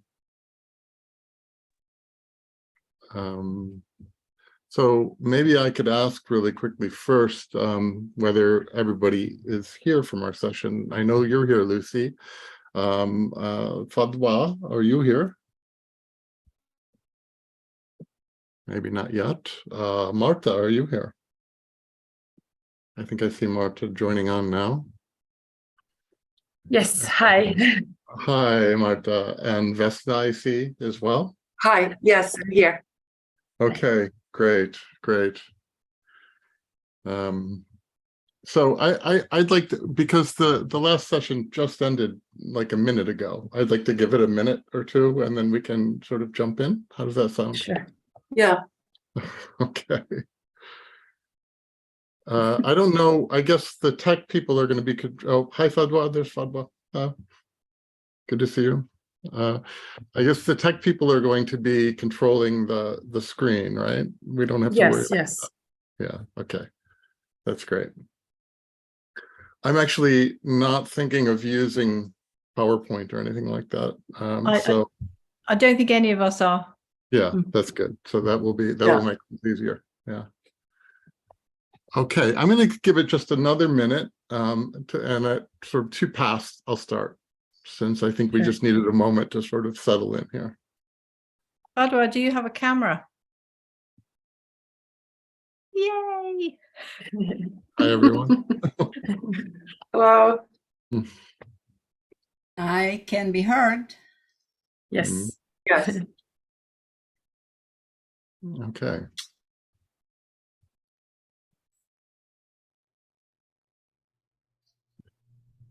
All right. Well, it seems like we've got a good, I see something like 30 some odd participants already, and our team is here. So are we ready to begin? Yes. Okay. Hello, my name is Stephen Hartman, and I'm the Executive Director of the Bridges Coalition in UNESCO's Management of Social Transformations program. I'm delighted to be co-chairing the session with Marta Neskovic and co-moderating this. And this is a Bridges WAS team-up session, I guess you could say, called Learning With, Not About the World, Anthropological Methods for a Resilient Future.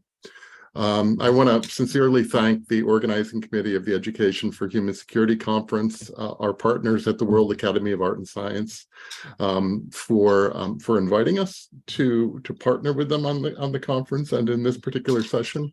And I'm delighted to have this team up between WAS anthropologist and Bridges anthropologist and environmental humanist in my case. So this session really is going to be looking at how learning with, not about the world is sort of at the root of anthropology, at anthropological methods and approaches to that field. And as a core methodology with a sort of relational context, whereby engaging parties that learn from each other to avoid doing social and environmental damage is sort of fundamental. This fits, I think, with the Bridges mission. And I'm going to take just a couple of minutes to tell you a little bit about Bridges now. Bridges began in its earliest iteration, I think it's pre-Bridges iteration, in 2015, when UNESCO led a project with support from the government of Japan called Broadening the Application of the Sustainability Science Approach. This project was intended to take a look at the burgeoning field of sustainability science, looking back to, say, the beginning of the millennium, when the field began to take form under that name, and looking back at where it had come over the past 15 years and where it needed to go to better support sort of UNESCO member nations in their efforts to meet the obligations and the targets of the Sustainable Development Goals, the Paris Agreement, which were then just being formalized in 2015. So over a period of a couple of years, there were workshops that took place internationally that different experts from different regions around the world took part in, assessing the state of sustainability science, and then also taking a look at what sustainability science might need to do, evolving as it moved forward to better meet those challenges for member nations. And that resulted in a report called Guidelines on Sustainability Science in Research and Education. That was a UNESCO document that came out at the end of 2017, beginning of 2018, which essentially did a few things that I think that were very important. It put the humanities, the qualitative social sciences, the arts on the map more, visioning it as having more of a mainstream function within sustainability science moving forward than it had had up to that point. It also really importantly focused on the necessity of there being knowledge communities, indigenous and local knowledge communities that also really needed to be stakeholders in the field of transdisciplinary co-produced sustainability science and education. So that was very, very important. And this document was intended to be something that UNESCO could take around to different national commissions of UNESCO to spark a conversation in these national contexts for how the field of sustainability science could be better supported at the national level and how that support could translate into different ways of actualizing the scientific and educational communities to better support the needs of nations as they work to meet their obligations under Agenda 2030, under the Paris Agreement, and so forth. So what then happened was a number of actors who had been part of that project came together and said, this is a wonderful approach that UNESCO's taken, but it's really only half the picture. If we're going to have this set of conversations focused on how science policy and educational policy can better support the kind of knowledge communities and the actualization of knowledge in applied ways to meet sustainability challenges, we also need something that's going to help spur bottom-up efforts. as well as the kind of transsectoral and transdisciplinary, interdisciplinary collaborations that would be necessary to bring the natural sciences into better alignment with integrated approaches from the social sciences, from the humanities, from the arts, and from non-academic knowledge communities as well. So this was the background under which Bridges then began. It wasn't called Bridges then, but a number of stakeholders came together over the next 2 years during 4 workshops during 2019 and 2020 to vision how could we begin to build a new sort of capacity that would work together with existing, let's say, capacities like the Future Earth program. That could work together with established science councils like the International Science Council, like the International Council for Philosophy and Human Sciences, like the World Academy of Art and Science, which was one of the stakeholders in these discussions that took place over these 4 workshops, who were there at every stage along the way, like the Club of Rome, and like more regionally based programs and networks and foundations that could be working to be sort of sitting around the same table. One of the problems we felt in the past was that the knowledge communities weren't always necessarily attached to academic institutions, and we needed to be able to access greater coalescence and dialogue and collaboration between academic stakeholders and non-academic stakeholders, between the sectors of innovation and science and education, and then other forms of societal co-production that would be able to be applied to sustainability challenges. So with that kind of background, Bridges formed as the Sustainability Science Coalition, which was proposed to be part of the Management of Social Transformations program. MOST is the de facto Social and Human Sciences International Science Council, managed by the UNESCO's social and human sciences sector, and the only one really wholly based within the social and human sciences. So we came together and began with 40 some odd stakeholders who had been part of these 4 sort of international workshops that visioned an approach that would be the blueprint for Bridges, and proposed a new coalition that could be working together with existing programs such as Future Earth and a wide range of actors internationally. And that was the Bridges Coalition. And the MOST program endorsed and approved our proposal. And as of 2021, when they approved it and when we had our first General Assembly, Bridges has been in existence. And since then, we have come together by building a series of hubs, and we have one of the hubs represented in this, 2 of the hubs represented in this session, with Lucy Atala from the University of Wales, Trinity St. David, and myself. My position as executive director is based at the Global Futures Laboratory at Arizona State University. We have 3 other hubs. Club of Rome sponsors a hub. Princeton University and CUNY, the City University of New York, together sponsor a hub. And the University of Pretoria sponsors a hub.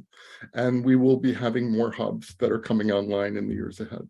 So this is what Bridges is. Bridges is about a coalescence of knowledge communities, which anthropology is a very, very important one. And what we're going to be talking about today, I think, is how the methods within anthropology help to meet the kind of vision of Bridges. And through anthropological approaches, we can be achieving broadly what I think the World Academy of Art and Science is trying to do, and what Bridges is trying to do, which is why I'm also so excited that WAS and Bridges have come together as new partners.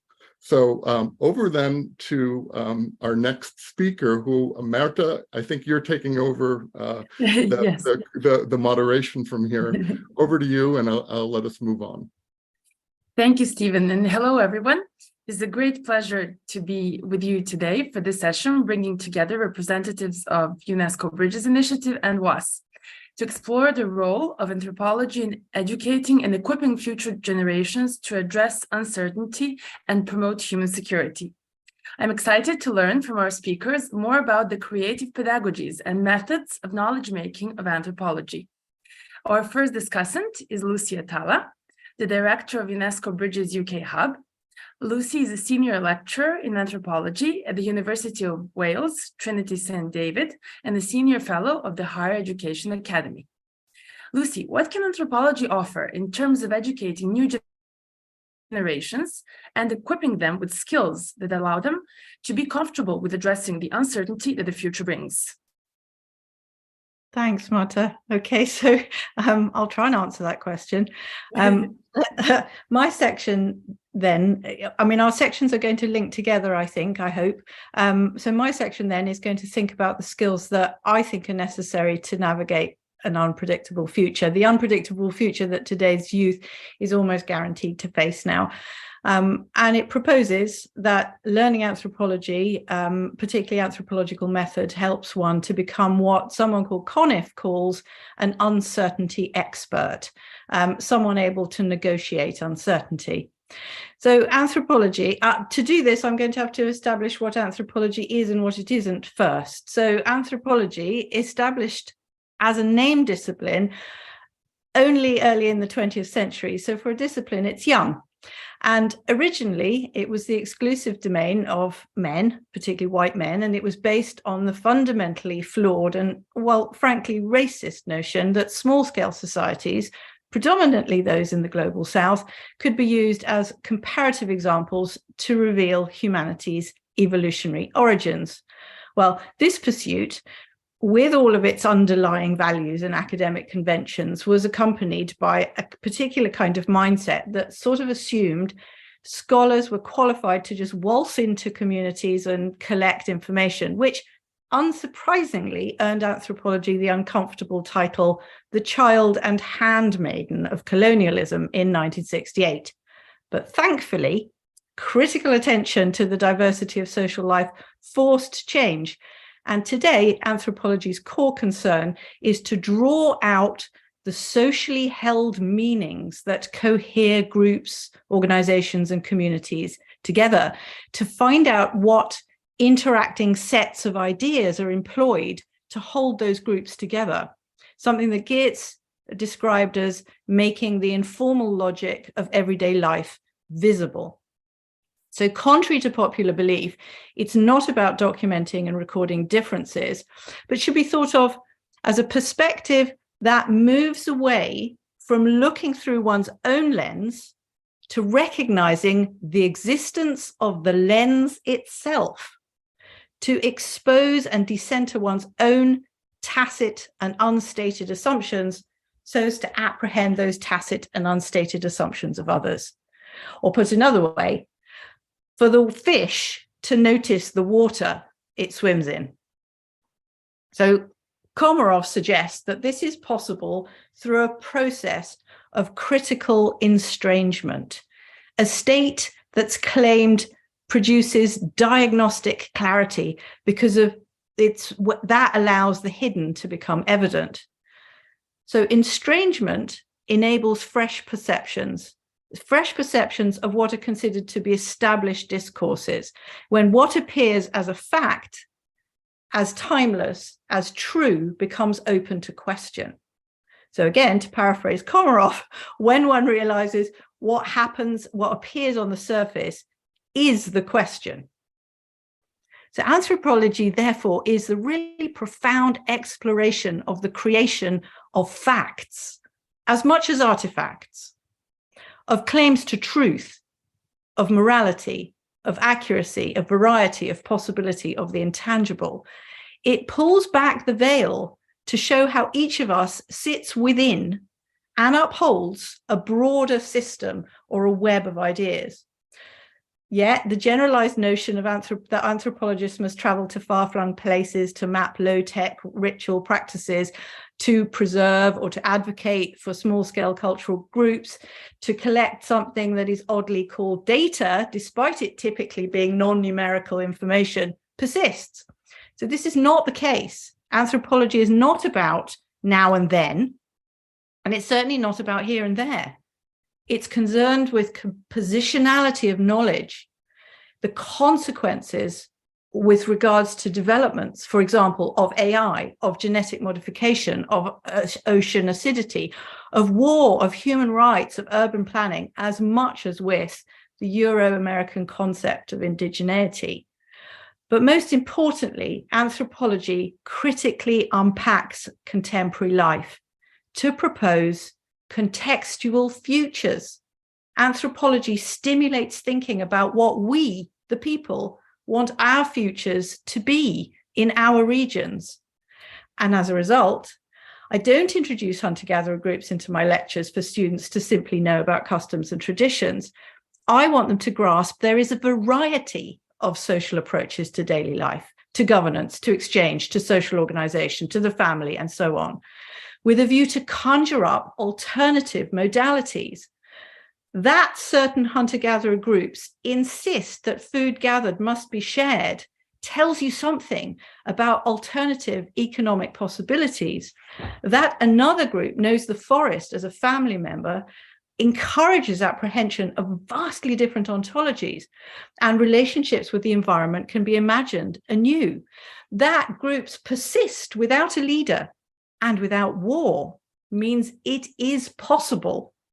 These are the threads that allow new futures to be woven into people's minds.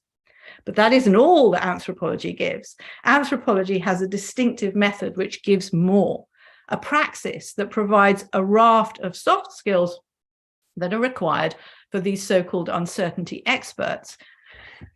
Now, in some quarters, anthropology's main method is called participant observation. It's also sometimes called deep hanging out. And in 10 minutes, I can't explain what deep hanging out means. But what I can say is that it aims to collaboratively examine social processes as they occur naturally, by removing the anthropologist from what they know and fully immersing them into the unknown, by putting the fish into new waters. The whole world is shaken up. One's whole worldviews are shaken up, and you are suddenly allowed to see another view with a kind of clarity from the inside. And that's perhaps why anthropologists call doing fieldwork a rite of passage, where the world is turned upside down, inside out, and when the turbulence of that experience allows one to see the world afresh. So I started claiming that anthropology produces uncertainty experts, people with the capabilities to cope with uncertainty. Now, as anthropology uses uncertainty within indeterminate spaces to strip away and to interrogate assumptions, I believe it teaches students to become able to negotiate uncertainty. And in doing so, uncertainty is reconfigured as a potentiality, as a place where we come to know and materialize alternatives. So uncertainty experts are defined as sense makers, storytellers who learn rather than know, curious, ethical thinkers who make decisions whilst acknowledging personal bias. Anthropology, the methods that we use do something similar. They produce individuals able to recognize, go with, and grasp learning opportunities on the hoof, to understand one's own biases. This is core to this, to understand privileges and histories and perspective, and to critically reflect on one's own position within the unknown, to produce, and from that, to produce trustworthy accounts that humanize reality and dissolve the misconceptions that arise from those abstractions that we tend to rely on. So also to ensure ideology is not twisted in representation or interpretation. So to avoid ending on a negative note, let me just say, we may not have confidence in the future, but maybe we can foster the confidence to creatively engage with surprises. Thank you. Thank you very much, Lucy. I would really wish that students also in high school, secondary education, and at college could hear you speak, because I think that would motivate a lot of young people to understand what anthropology is really about and how useful it can be. Thank you. Now we're on to Vesna Vucinic, a WAS Fellow and a Professor of Ethnology and Anthropology at the University of Belgrade. Vesna is the past chair of the World Council of Anthropological Associations and the present chair of the Global Cultural Policies Task Force of the Council. Vesna, could you tell us about how creative pedagogies that integrate research and learning, such as those you use in your university courses, promote resilience and equip students with skills to address present insecurities and future uncertainties? And also, we would like to hear some examples. Unmute yourself. Vesna, unmute yourself, yeah.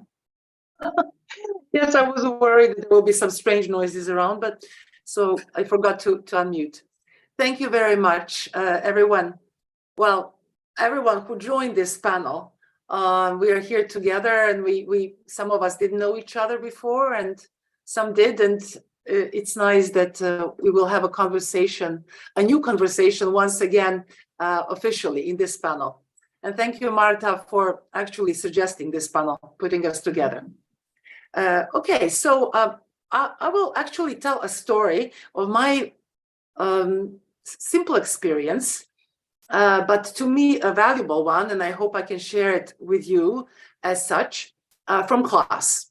So as a professor of ethnology and anthropology at the University of Belgrade, I had well, in the past, so far, many opportunities to experiment with my classes. In the beginning, it was all very normative, you know, and things. But then I decided that for me, and then consequently for my students, it would be much more fun to be more innovative, imaginative, and to change the topics despite the officially set curricula. So I do that every year or every 2 years. I change the themes of our work and the themes of the courses that I teach, which are urban anthropology and anthropology of China. But at this point, I will mention how I deal or how I dealt with futures and, let's say, these topics that we are interested in here. That is how I try to prepare my students for future and strengthen their resilience in the urban anthropology class with a topic that I gave to it, which is urban futures or the city in 2100, in the year 2100. So the idea was that we all imagine how cities in the world generally, although many students thought of our cities actually in Serbia or even more locally, but no matter, how they will look in 80 years, right? I did determine the year because when you say the city of the future, you can imagine that it's you know, away for 5 years or 10 or 50 or 100 or 1000. So this would not be, I wanted it a little bit more specific. So anyway, what I used as a method and what I've been using previously with other topics is to conceptualize a research class. So I combine research and teaching or learning. And I do that together with my students. These are the third-year students, undergraduate studies. And so the concept was the following. We collect sources together. First of all, the media sources, then the scientific articles and other studies. Then we define the most important topics that we found in the sources, but also through our thinking through these sources. And we found about 16 different topics that actually describe the everyday life in the future city, the segments of life in the future city. So among them were, of course, the ways of managing, the politics and management of cities, the urban planning, architecture and interior design, education and employment, daily schedules and work schedules, and also division of work within the house or in the family. Then care about the young, the elderly, and the sick within the family or otherwise. Attitude to religion, social life, entertainment, sports, and public and family celebrations. These were all the topics that we considered in our discussions, but then also in the making of a questionnaire that the students were supposed to implement in their own families. So each student, there were about 35 of them in the class, was supposed to implement the survey, the questionnaire, through interviews, through direct interviews with their 3-generational family, including themselves. So they were supposed to be, each student, a part of an interviewee to himself or to herself, but then also to interview other members of the family. If some of the members in these 3 generations were missing, they were supposed to find them among friends or family, other extended family or neighbors and so on. And so basically they were producing transcripts according to a standardized questionnaire that we all made together, and to submit these transcripts to me for reading, of course, and then to write seminar papers. So basically, what we did was we encouraged or we stimulated or the interpersonal communication in a circle and on different levels, right? First in class with between the students and myself, then between them and their family, and then between themselves, because, for example, when they were doing their transcripts and so going through the answers, they shared it between themselves informally. I found out about it only later on, because of course I wasn't included in this conversation, but they most often brought to each other's attention the funny stories, you know, the something they could all laugh at, or probably some strange ones. So, and then of course they brought all these stories to me back again through their transcripts and seminar papers. So this is a fun thing to do, and actually it really made them and their interviewees, their family members, think about this hard question, because for many of them it was very hard to give these answers. Some of them were not even interested. Usually the older generation wasn't so interested, because they said, oh, I will not be alive by that time. So, you know, I don't want to think about it. But then they were encouraged. They had to give answers, because this was the homework of their family members, which was to be graded, of course, right? So they were inspired to help them do their homework. And of course, the youngest generation, this is the students of mine and their siblings, were the most interested, and their answers were the most extensive and most interesting. So basically, they had to go through this process of thinking about something that is frightening a little bit, maybe. Especially for some of them who had these dark visions of the future. For those who had more optimistic visions, it was more fun. And actually, we could really discern these 2 categories in general of these attitudes towards the future: the dark and the light, or the dark and the optimistic, like the films are. And actually, popular media was very much influencing their visions of the future. This is another thing that we concluded. So anyway, just to conclude this whole story about this experience, it did. I think it was valuable for them all who participated in this process to think about the future, no matter how they imagined it, and to share these thoughts and feelings about it and so on with their family members, with their friends, with their colleagues, and so on. So to conclude also with a practical, let's say, suggestion, I think that such approaches to coursework, to pedagogy, could be extended outside the university in this case. So that means to elementary schools, high schools, and even to other courses for lifelong learning.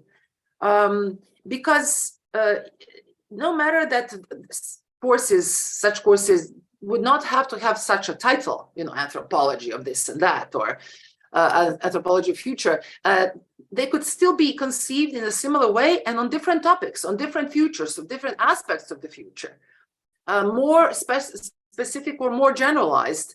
And that would, I think, stimulate similar processes of learning and sharing and imagining and strengthening themselves in expectation of the future. Okay, so this is it. Thank you, Thanks. Vesna. Great. It's always good to hear examples and able to visualize not just the theory of pedagogical practice, but also how it happens in the classroom. Now we're on to Fadwa El-Guindi, a fellow and trustee of the World Academy of Art and Science. Fadwa is a retired professor at the University of California, Los Angeles, and the former distinguished professor at the Qatar University. Fadwa is also a member of the Scientific Council of the Institute for Advanced Studies in Levant Culture and Civilization. Fadwa, based on your experience of conducting fieldwork research and teaching anthropology, can you tell us more about the importance of the anthropological perspective in understanding the condition of being uncertain? How can the concept of human security benefit from anthropology and its methods of knowledge making? Thank you, Marta. I'll complement what my colleagues on this panel presented. And in addition to building bridges, I think I will go to building blocks as well. I begin by stating that in order to align security goals with humans, the most effective path is to integrate the anthropological gaze with its perspective, which can be best achieved by immersing in people's lives. And I think previous panels have addressed that. The gaze is reached by long training in methods. It is remarkable how you can find, in a particular context or looking at a particular phenomenon, you can have a political scientist, an economist, a sociologist, an entrepreneur, a journalist, all looking at the same phenomenon. Then there's an anthropologist, and what the anthropologist describes is very different from these people. And I think that's what the gaze is about. It's a kind of depth and perspective that the others don't share. And the anthropologist, after all the training, is surprised that the other people don't see these dimensions. The perspective has two elements: looking at humans in all their aspects, biological, prehistorical, cultural, linguistic, and social.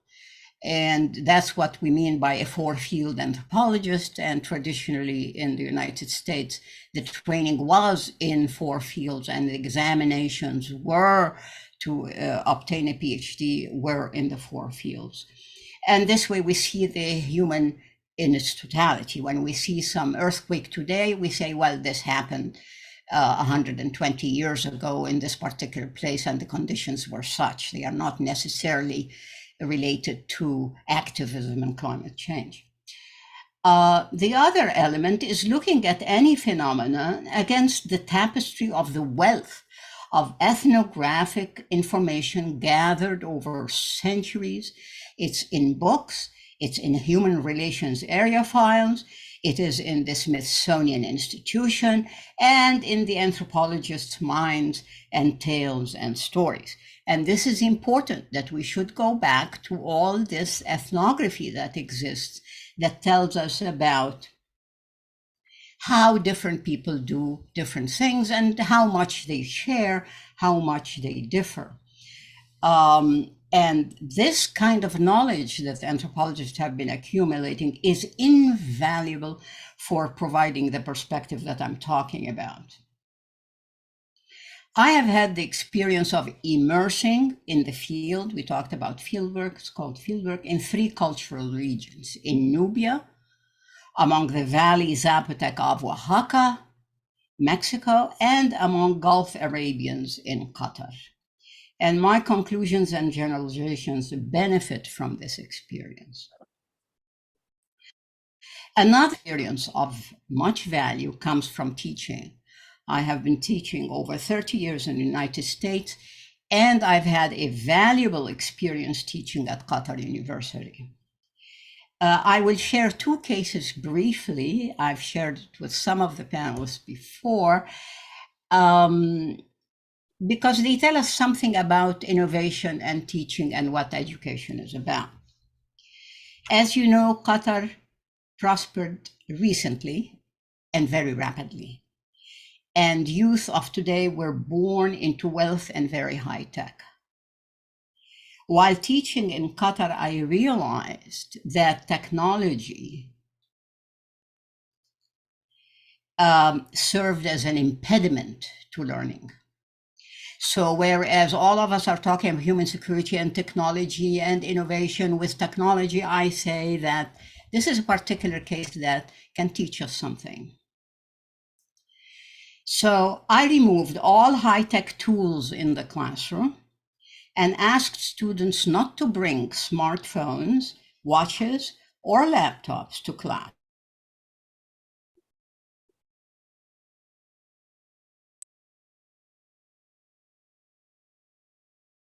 And students were using chalk in their presentations. I have a funny story here where when I asked the dean to remove the high tech that they had in the classroom and put a chalkboard, they said, we don't have chalkboard or chalk anywhere in Qatar. And I insisted, I said, if the prince can get his breakfast every morning from Paris, I think I can get chalk and chalkboard, and they did. So what I have seen since students were beginning to make presentations using chalk is really phenomenal. It's a big change. Learning began with that moment, and not only learning, but I have observed students enjoying knowledge, because these are students who don't need jobs. They already have jobs. They are very wealthy. They are very prosperous. They're already married. They already have children. And they really don't need anything. And it's amazing that once they realized what knowledge is about, they were beginning to enjoy it. And they immersed and they engaged. In the United States, I have another case in which there was, in the late 70s, in the 80s, the onslaught of what I call postmodernist rhetoric onto the academic world, and students picked up that rhetoric devoid of meaning. So in my classes, and in the United States, the classes were very large, I put together a vocabulary of these words that the students keep using, and I never understand what they're trying to say. And I put it in the question, the essay question at the beginning. I said, the answer to these questions cannot employ any of the following words. And I listed about 20 words that were always used by the students to sort of cover up ignorance. What is amazing here is that students were beginning to fail their essay tests and their exams because they really didn't understand what they were saying. They were stringing postmodernist vocabulary, one word after the other without knowing what it means, nor did I understand what they're trying to say. And so learning stopped. I think these two cases are very important in telling us what education is about and what learning is about. Education involves teaching and learning. The teacher is very important. I know it is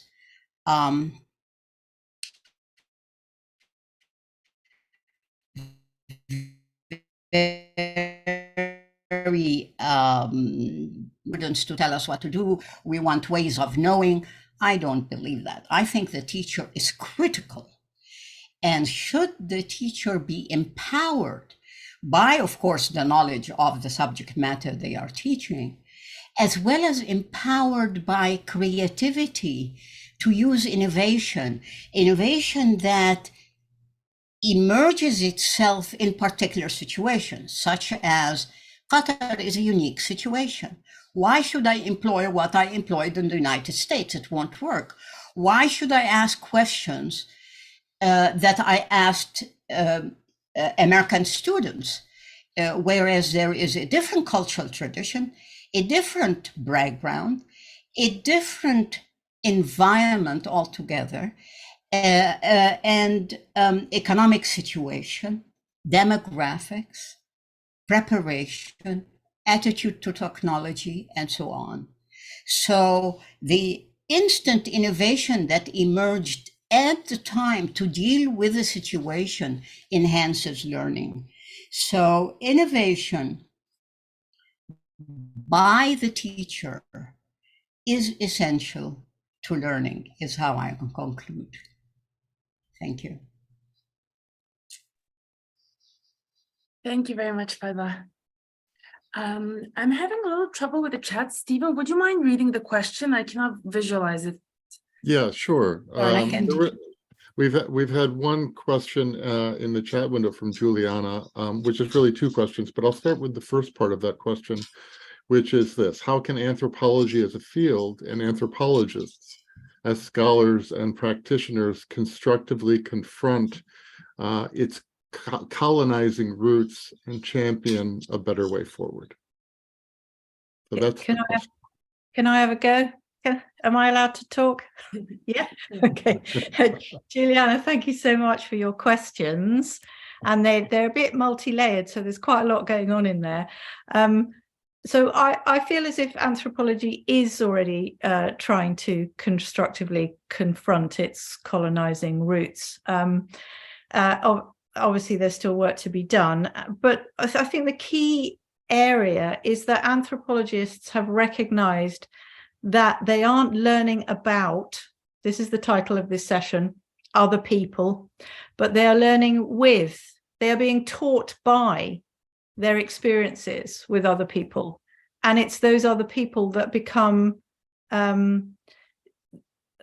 of co-creators of the conclusions that they arrive at from being together. So that levels the playing field. It brings the anthropologist into a very humble position, something which scholars in the past didn't typically adopt. They would, assume that they were the experts. When I go into the field, I know that I'm not an expert of somebody else's life. They are the expert of their lives. And so I assume a humble position to learn from them and with them and be taught by them about what it means to be them and see the world through their perspective, through their eyes, through their experiences. Now, I think that's a very important difference educationally, pedagogically, and in terms of the kind of conclusions that we come to about what learning is at all. That's one thing. And that kind of deals with those colonizing roots in terms of going forward, in terms of a different way. I think we've got quite a lot to apologize for, although a lot of other anthropologists would disagree with me on that. I think we do have quite a lot to apologize for. I can list a whole load of examples where I think we've made some terrible errors. Without sort of making that list, I feel as if the perspective of anthropology has changed. The methodology of anthropology has changed too, because it's developed into acknowledging that whatever it is one comes to know is a relational sort of situation. It comes from being with other people and them teaching you, right? So have I answered anything? I think I might have done. I'm going to stop talking. Thank you, Lucy. Fadwa, you raised your hand. Yes, it is a very important point that's being raised about the relationship between anthropology and colonialism, because in fact, the anthropology has always been an instrument and still is. So I don't agree with the good picture that we change. Yes, we individually change that. That is why there is no anthropology in the Middle East. There is sociology, but there's no anthropology because they associated with colonialism and they say it's a fascist field, and therefore it is not really being instituted or built anywhere. I had to come to the States to get my PhD and stayed. But my answer to these is, well, you can still become an anthropologist and decolonize it. Become a different anthropologist. Do the opposite. Get into anthropology and do real anthropology and be anti-colonial as well. So that's my orientation. On the other hand, you know, there's this defensive posture, but you get situations where I was at a meeting by an outfit that's similar to the Academy of Art and Science, where they had heads of states and foreign ministers from particularly Europe, and of course NATO, and the Secretary General there. The minute I saw the guy, I got up and went straight to him and told him, why don't you just get out of Afghanistan? And the guy was so shocked. And he said, well, what will they do without us? And I said, they will do what they were doing for thousands of years, and they built civilizations.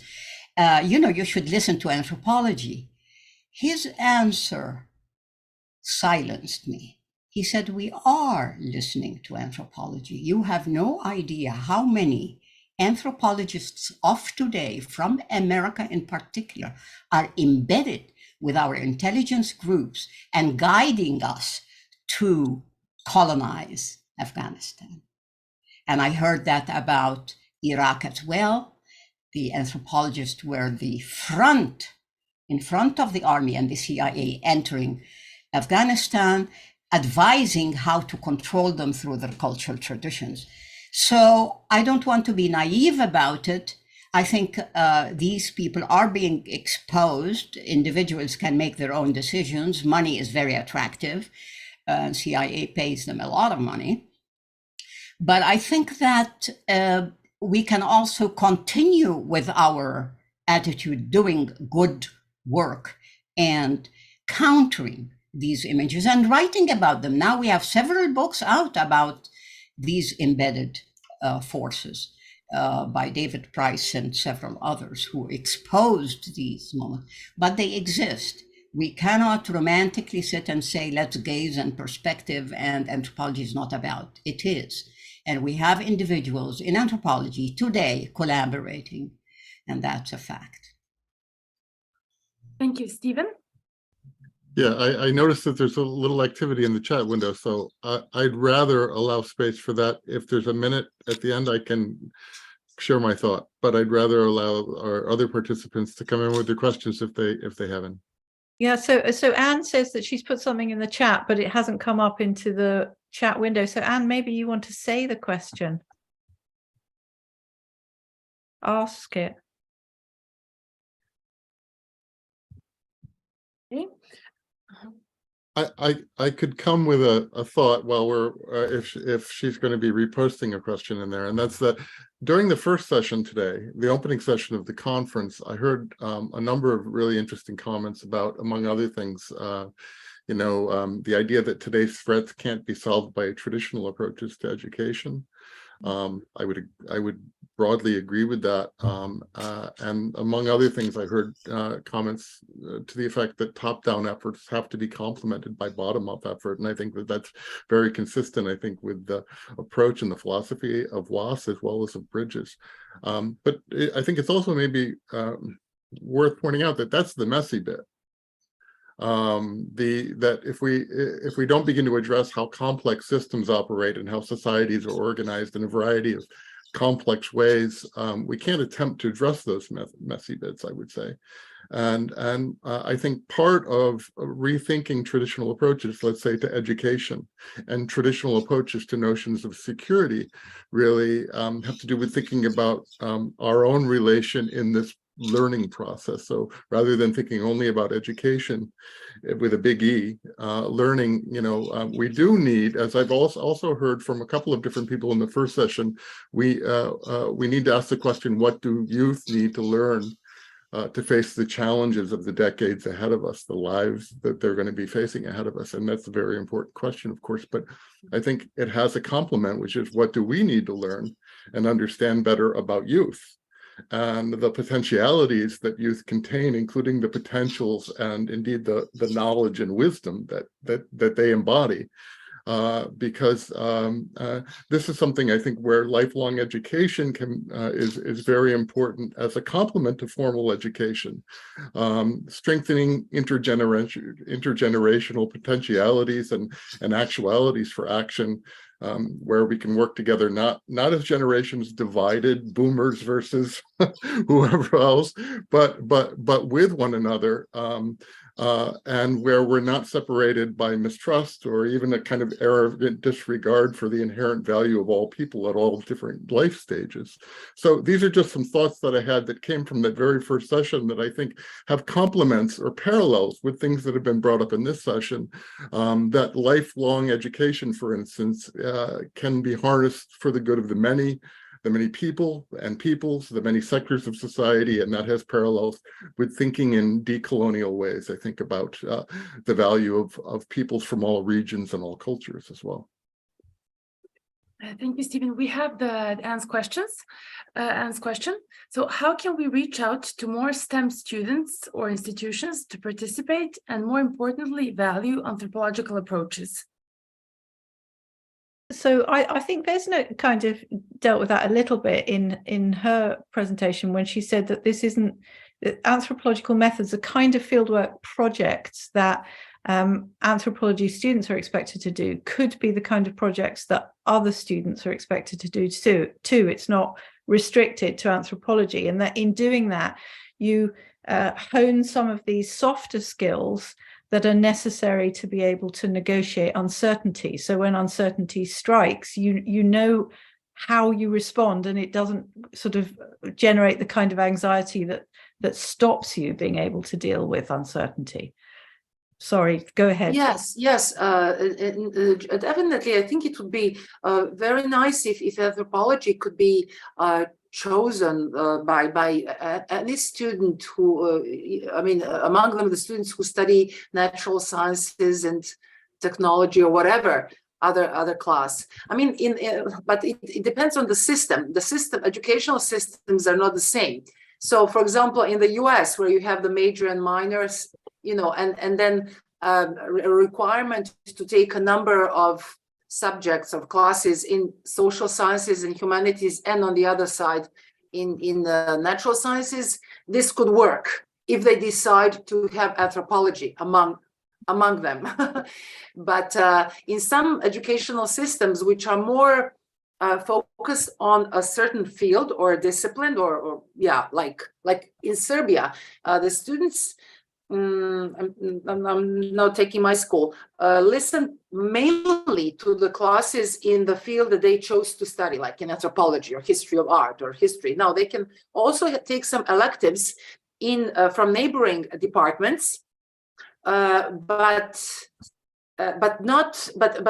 we cannot, our students cannot take classes in natural sciences or in other schools. You see, so this is a problem actually. And I think in many school systems, this is still the case. But anthropology could be seen as the most general humanistic and social science discipline, which integrates so many disciplines and yet transcends them, and could be useful in these ways that we talked about for everyone. But it's just that the decision makers need to realize that. We have to finish the session soon, so I will just read a comment from Thomas. So, comment from Professor Thomas Reuter. There is a recent book on the topic of anthropology and the Anthropocene by Christoph Antweiler, Personally, I think we need anthropology to understand that our culture is not our destiny, that we have the chance to note alternatives and to choose, and to choose the alternatives. Fadwa, just a quick comment from you, and then we have to close because there's another session right after. Just unmute yourself. Yeah, I unmuted. There were some attempts by universities in the States and in Qatar, actually. They were concerned about students coming out of medical school and STEM programs and engineering who had no idea about humans. And they were building bridges, but they had no connection with the fact that humans use bridges. And architects were not really dealing with the people who will use those houses and so on. And their solution was to introduce what's called core courses. I'm sure you're all familiar with that. So you have core courses, and anthropology was always part of those core courses. That is, using core courses and making it required of these students to attend the core courses the first year they join school. That's one approach. And it's remarkable, when I was talking to students there, they said, we never knew what you just said. That is, the engineers were not, I mean, at some level, they know there are humans out there, but they didn't connect their bridges with humans until anthropologists told them, you know, bridges, which are bridges different from Stevens bridges, but they are, you know, the real bridges, but they are for humans to cross. And anthropology provided that perspective. So I think that it is important to include STEM, and it's important for anthropology also, and to develop critical minds by learning mathematics and hard sciences. Yeah, definitely. Thank you, everyone. We have to close. It's been a wonderful session, and thank you to the audience for the enthusiastic participation in the chat and the activity. So, of course, any feedback that you would like to provide to the session participants or to us, to the organizer, feel free to do so. And thank you, everyone, again. Bye-bye.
Hi, Dora.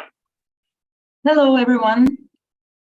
Hi. Welcome, everyone, to this extremely interesting panel that we are having today, Intergenerational Leadership and the Future of Education. I hope we are all here and that we can start, because today we have gathered some incredible speakers who are each making very important progress in their field. Looking forward to it. Can you hear me? Yeah. Yes, we can hear you. Hey, Mark. Hey, Alberto. Good to connect with you guys. Hi, Dora. Lovely to see you. Hi. We are still waiting for a couple of more speakers to connect. Maybe we should remind people the maximum time they have for the first round. Okay. So the maximum time for the first round is supposed to be 7 minutes. but with some experience from the previous panel, you might get the maybe additional minute or two as well.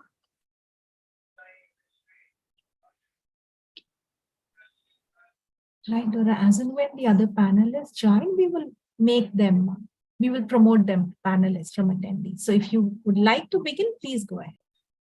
Okay, of course. So today's session will explore intergenerational perspectives on empowering human security education and the changes needed in education to prepare future leaders for a more sustainable world. Our first speaker is supposed to be Tammy Scarlett. Is Tammy with us now? No, not yet. We can move then on a second speaker, and then when Tammy joins, she can continue. Our second speaker today is incredible Mark Buckley, environmentalist, SDG advocate, ecological economist, regenerative futurist. So Mark, could you please tell us, what does the world that works for everyone looks like to you? And tell us a little bit more about training and journey as a crew member of Spaceship Earth. Thank you. Thank you so much. I appreciate the opportunity to be here with these other wonderful distinguished speakers and experts, and on such an important topic. I'm an educator myself, but as was mentioned, an ecological economist and a regenerative futurist. Well, what does that mean?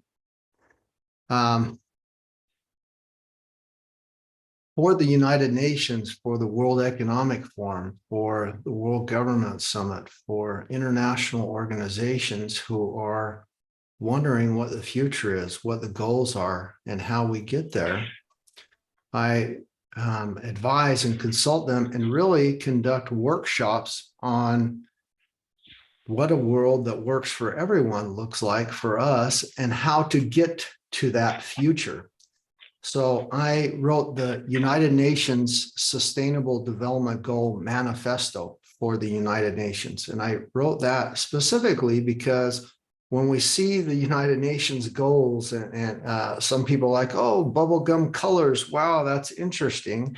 They don't know if they're for cities, countries, nations, corporations, or who they're for. Well, they're for us individually. They're the world's first global moonshot, the world's first Earth shot. It's a moment of historical precedence, never occurred before in human history. We had 197 countries come together for the first time ever and agree upon a people-planet protection plan, a roadmap to get us or keep us at 1.5 degrees of warming by December 2030. But they couldn't envision that. And so I wrote the manifesto so that they could have a vision what it would feel like for themselves to stand in a world December 2030 that had achieved all the sustainable development goals and what it would feel like to them. And that's what I do for these other international organizations. I do workshops. I want to ask you a kind of a question. Have you ever noticed or wondered what happens after the Sustainable Development Goals? What happens after the Paris Agreement in December 2030? Well, surprise, there's other goals. Just like before the Sustainable Development Goals, there was the Millennium Development Goals. Afterwards, there's what we call the Resilient Development Goals. And it was a program started in 2019 called Resilience Frontiers. And so in order to get to those goals and to think about that future, we use foresight and futurism tools in order to do that. And so that's what I do at international organizations, kind of saying, what's the future we want to go to? And that's why that question, what does a world that works for everyone look like to me, is so important. Because if we don't know the answer to that, who's guiding us on the path of our future? Is it our cities, our governments? Is it our countries? Who is leading that future?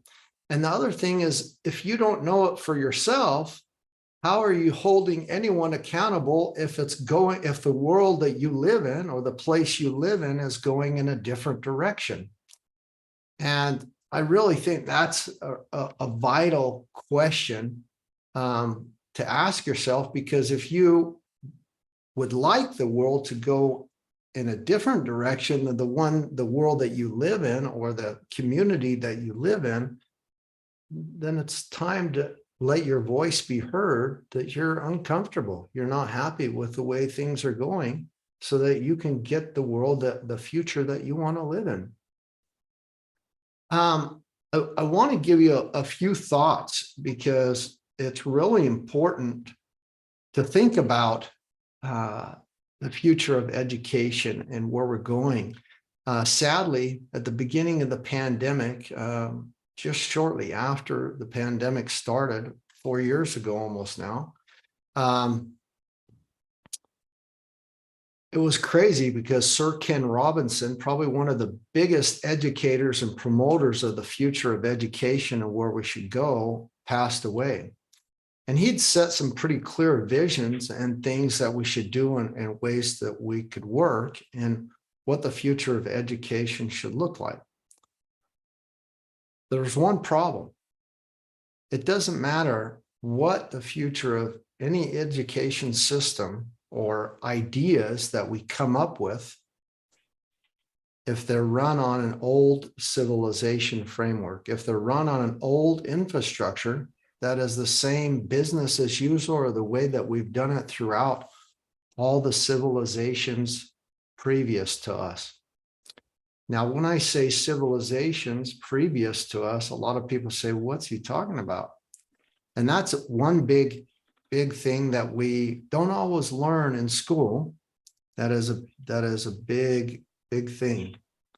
NASA did a study in 2008 and then again in 2014 to see how many civilization frameworks our world has had before. And there is exactly 32 that the study came back that we know of, civilization frameworks that existed but don't exist anymore. They all collapsed. You might know some of them: early antiquity, Mesopotamia, Incas, Aztecs, Mayas, the Greeks, the Romans, on and on. There's 32 of them. Well, all of those civilization frameworks collapsed besides 3 of them because of ecological or environmental collapse, because of basic needs, resources, infrastructure, food, water, just the basics. And 3 of them collapsed because of displacement, disruption, or disease. That's an interesting fact, but there's an even interesting fact. All 32 of them collapsed because they were running the exact same model, the exact same civilization framework model. And I'm going to show it to you now. It's a hierarchy. It's a pyramid. It's a hierarchy where one ruler, emperor, president, king is at the top, and peasants, slaves, and laborers, and those who are being educated are at the bottom, holding up that entire pyramid. That is a civilization framework model that will always end up in failure. The reason I bring that up is if we come up with the best STEM or different intergenerational models for education, if we come up with all sorts of new innovations around education and we put it on an old civilization framework that doesn't have that infrastructure, I promise you, it's only going to last a short time until it collapses again. And I want to give you some examples because the examples are right here in our world today, going on around us this very moment that we don't. Let's keep also in the time in mind that we have then a second round. Do you want me to stop? If you can conclude.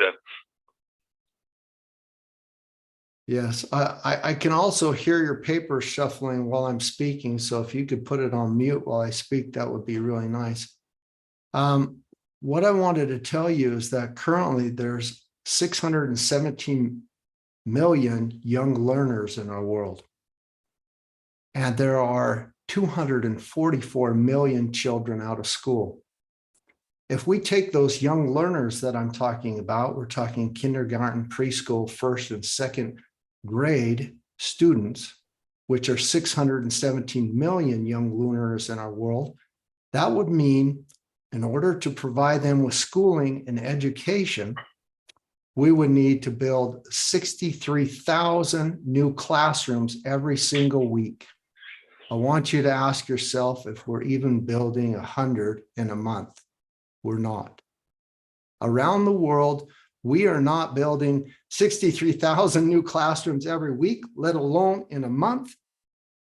And that's why our infrastructure is outdated, because we don't even have the schools, the teachers, the educators, and the system of that civilization framework to educate those. Whether we're talking about higher education or those things, it's a hierarchy system divided into class that's not available and open for every human being. We are on one single planet. It is Spaceship Earth. We are all crew members, and therefore we need a solution for everyone to receive the basic rights of education, higher, lower level, period. And if we try to come up with newfangled models to do education and that, which I have, I can gladly tell you what my opinion of those are, but we put them on a broken model, one that's set up for collapse and failure. That's exactly what's going to happen. We're going to be talking about this problem in a few years. So that's all I have to say to set up our discussion and our conversation. Wow. Thank you, Mark, on this very, very insightful speech. Let's move to our next speaker. Our next speaker is supposed to be Mayada Adil, but she will join a little bit later. So we will go to Sultan Ahmed. Sultan is a passionate educator, amazing film producer, motivational speaker, and managing director, chief learner at LXL. So Sultan, could you tell us, the youth today seems not so motivated to study as the previous generations were. How can this be addressed? And also, how do we use the influence of social media and the new media in education? Thank you, Dora, for the question. And it was a pleasure to listen to the perspective of Mark. I think Mark, when he was talking about, he was looking at it from a very, futuristic, broad-based perspective. I'm an on-ground practitioner. I live in India. We have 300 million young people in this country. We have 1.5 million schools in India.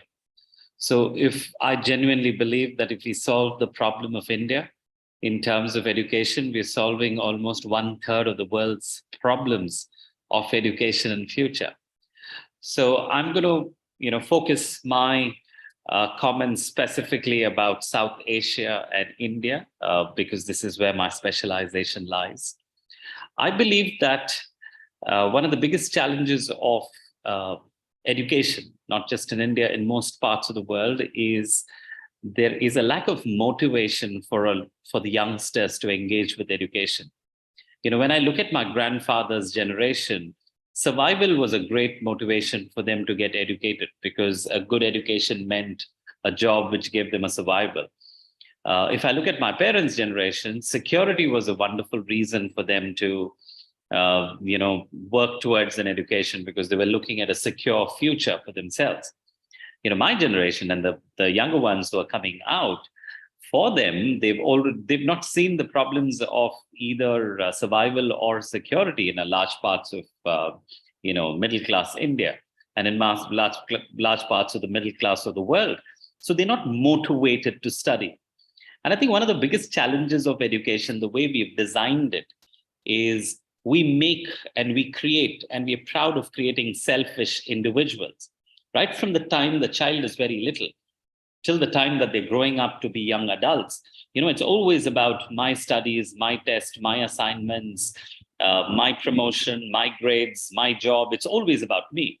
And eventually, when I have gotten my graduation and I'm getting out there into the world, I'm supposed to be a change maker. I'm supposed to be a team player. And for the goddamn 20 years of my life, you've given me, selfish training.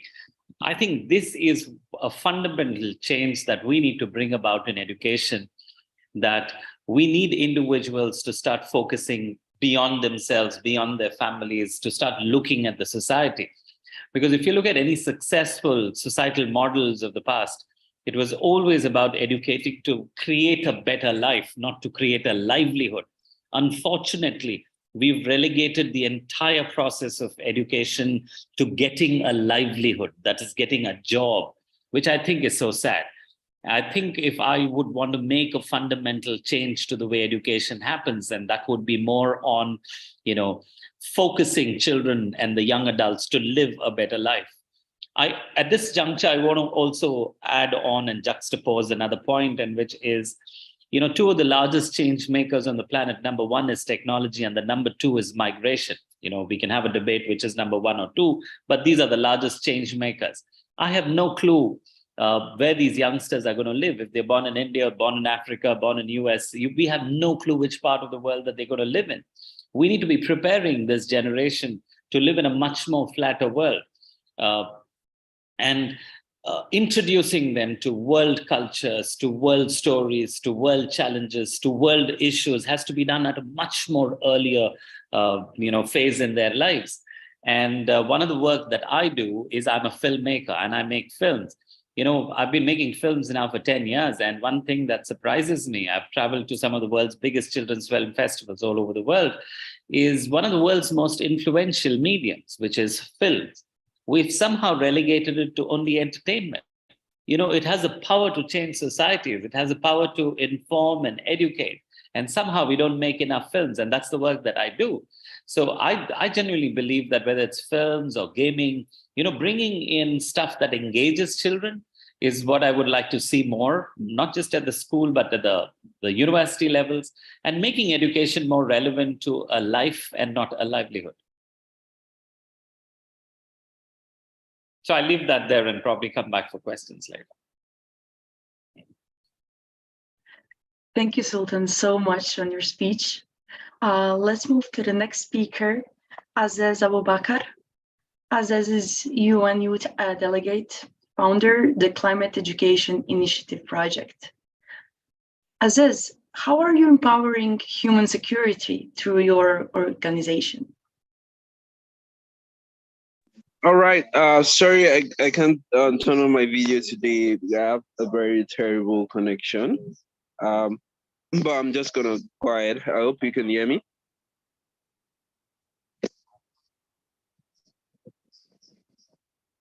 Dora, can you hear me?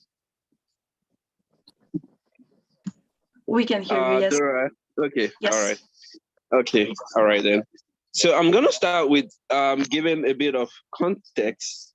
And before answering that question, with around 30 million internally displaced persons, refugees, and asylum seekers, representing almost 1/3 of the world's refugee population, Africa is facing unprecedented humanitarian needs as a result of an overlap of crises. We have armed conflicts happening in parallel with poverty, climate change, food insecurity, and political instability. According to aid organization CARE, the aid organization CARE has a report called the Breaking the Silence report. And this report says that the 10 most underreported humanitarian crises in 2022 alone were all in Africa. These humanitarian crises received the least media attention over the year. African countries like Angola, Malawi, Chad, Zambia, Burundi, Zimbabwe, Mali, and the Central African Republic, amongst others, are experiencing the worst food insecurity ever due to extreme weather, like droughts and cyclones. However, what we've seen as a young person is that young people in Africa have created initiatives to educate and demonstrate the power of education to transform human security for many vulnerable communities in Africa.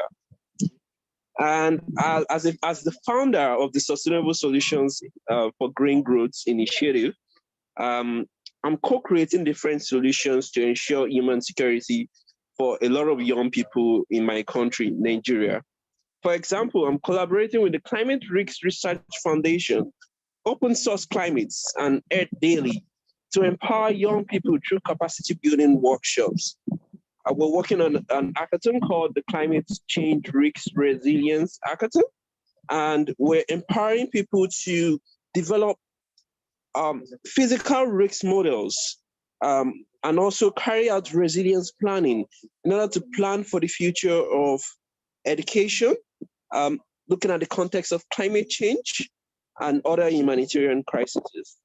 And at the same time, some of the solutions that I have carried out through my organization is we've done a lot of grassroots outreaches. We've also done a lot of workshops, like hands-on workshops, like Climate Flex workshops, to build the capacity of young people to truly understand climate change at a very young age, and then use that to inform the decisions that they would make in the future. Because I personally think that if we're going to raise future leaders who would create sustainable solutions to change the narrative of the world, we would need to do this early on at the grassroots age, at the early stages of young people. And I believe that through building the capacity of teachers to deliver strategic knowledge on the issue areas like climate change, food insecurity, and just like the other speaker mentioned, global issues, world issues. I think that we truly can change the narrative and flip the script for the world. And some of the other things I do think we need to do is to ensure education is inclusive for all people. We need to think about race, we need to think about gender, sexual orientation, disability, and all of these backgrounds while creating education curricula. And I think that we need to truly integrate key issues like climate change in our education curricula at the early stages. Let me just pause on that for now. Yeah.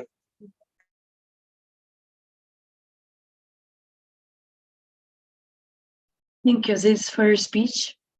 We are still waiting for 2 more panelists to join. Unfortunately, they had some network troubles, so we can continue our discussion, and later, if they will be able to join, we can listen to their speech as well.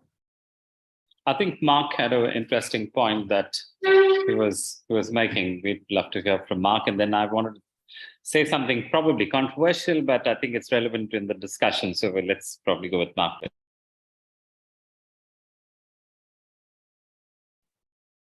Mark, please, the floor is yours. Go ahead, that's fine. That's fine. I think one of the biggest challenges for education anywhere in the world today is the priority of the governments.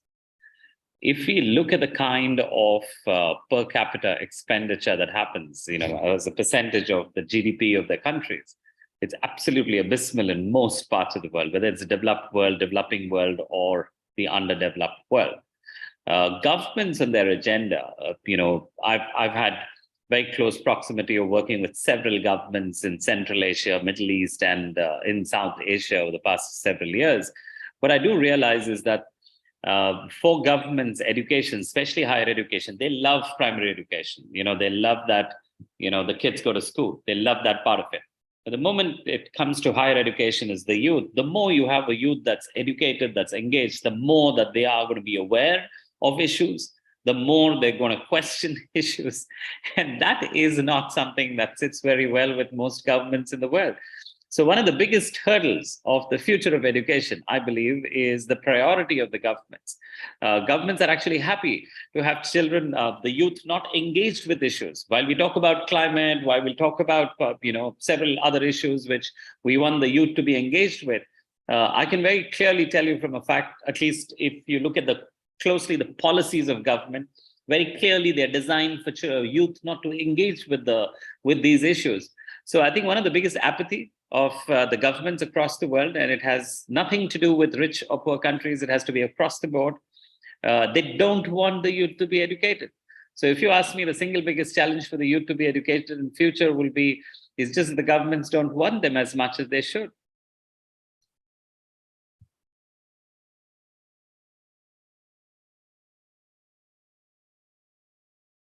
Thank you, Sultan. Mark, you wanted to add something as well, right? No, that's fine. Go ahead, Alberto. Is Alberto next? Alberto is one of the moderators. Okay, all right. He's the speaker. So if we're gonna I get thought in, that Alberto was a moderator. So. okay, I didn't know that. So, okay, if we're already getting into the debate and discussion, I'm in really agreement with my colleague. I think it's spot on. The biggest thing is there's so many built-in biases, and there isn't that diversity in our systems. And so specifically for you taking the expertise and speaking about India and Asia is absolutely fabulous, and stating those numbers. It is a global, and I don't even want to mention problem. It's a global. It needs to be global awareness, because it doesn't matter if there are people anywhere on this planet who are not getting educated, higher level education, lower level education, then that suffering, that change has a ripple effect across our entire planet. We have seen numerous studies from Hans Rosling, and who's passed away, sadly, and many others, that show that when we educate women and girls, when we educate the youth, when we make sure that everyone has equal rights, and that we're better stewards, we're better crew members of this spaceship Earth. We feed our families better. We care more about how we use products, how we consume, how we are stewards in the environment and our land. One thing that I really didn't get in my opening remarks, which is something that we don't see, that I want to kind of hit the nail home a little bit about these civilization frameworks that are built up on this hierarchy model. When a civilization is built up, whether let's say it's Egypt or India or China or the United States, and they built up a civilization, the best example that I like is in the Middle East, where we know that all those civilizations collapsed, and they're of the 32 that I mentioned in the collapse. When they built up those civilizations, they took peasants, slave laborers, and farmers from other places of the world to build up their civilizations. Well, today we're using that same model, for example, in the Middle East, in Dubai and Saudi Arabia, different places. Qatar was just very interesting for the FIFA World Soccer game. They take people from other countries, other nationalities to build up their civilization, to build up their thing. They can be hospitality workers, they can be slaves, peasants, laborers. We put different labels on them, but they're there to build it up, and they don't have any buy-in into those civilization frameworks. The minute it's built up and they're no longer needed, they're shipped back to where they came from, or they're displaced somewhere else. And when you have people, humanity, us, you and the people on this call, who don't have buy-in to the place that they're living, the place that they're getting educated, they're saying, I'm being educated because I'm going to stay here. I'm going to make my country profitable, thriving, sustainable, to be around for others, so that my children will have that good education, so that it'll have that ripple effect around the world. Those civilizations collapse, because if somebody knows they're not going to have a buy-in, they're not going to ever get out of their situation, then what happens? That's a repetition of that same model. And we use it today all around the world, and those will lead to that collapse. And that's why I really wanted to hit the emphasis home what models should we use? Well, I think if we just want to talk about the models that we put on whatever framework, I hope we achieve the good civilization framework. Some big things that are truly vital is we, one, need to understand thoroughly big history, because when we understand that, we can avoid collapse before. There is another other thing that is really important. Most of my life, I've spent unlearning what is not true that I learned in school. I was taught things in my education, and I'm sure many of you are as well, that are just not true. Biases and things that creep into our educational system, and that's not how the world works. And then I think eco-literacy is very important. Symbiosis literacy is very important, because we have this thing called the human condition, and it's for every culture, every person on this planet, that it's this built-in fear that places where we live is built in, or a bias that gives us fear, that we're fearing our other crew members of Spaceship Earth, other people around the world. There's this rising collective, this consciousness that's been seen, that sees the Earth as a single organism. An organism divided amongst itself is doomed. We are all one planet. We are one civilization. We are one Earth. We're all crew members on the Spaceship Earth. There's no passengers. And so when we have this, that's what I mean by symbiosis literacy, that it's not the misunderstanding of what Darwin meant with natural selection, where it's survival of the fittest, natural selection, severe competition, only the strong survive. That's not what Darwin meant. It's actually symbiosis, that through compassion, collaboration, and cooperation, that's how we go far. That's how our world stays sustainable. That's how we can go on for a long time. And some of that is in big history, and other is in ecological literacy, and some of it is in systems literacy. How do we see the world as one system, one home to all of us? And then the last one is how I led is future literacy. What is the future we want to go to? So if we get the basic needs covered, and we get the basis of how our education and the formation of evolution of life on Earth should be, and how we should interact as a species on this planet, then there's the thought of how long can we go into the future? How long can we survive? And what do the jobs, and what do the cultures, what do the languages, what do those beautiful things that make our world so wonderful really look like? And how can we develop those instead of worrying about war and basic needs? If you really thought about how much money we spend on war and how much time we waste thinking about the basic resources as individuals, instead of just living life on this beautiful planet, it's sad. So that's kind of what I wanted to say. Yeah. Can I add in a point here? Just triggered Mark's comments, just triggered a very interesting thought in my head, which I wanted to share.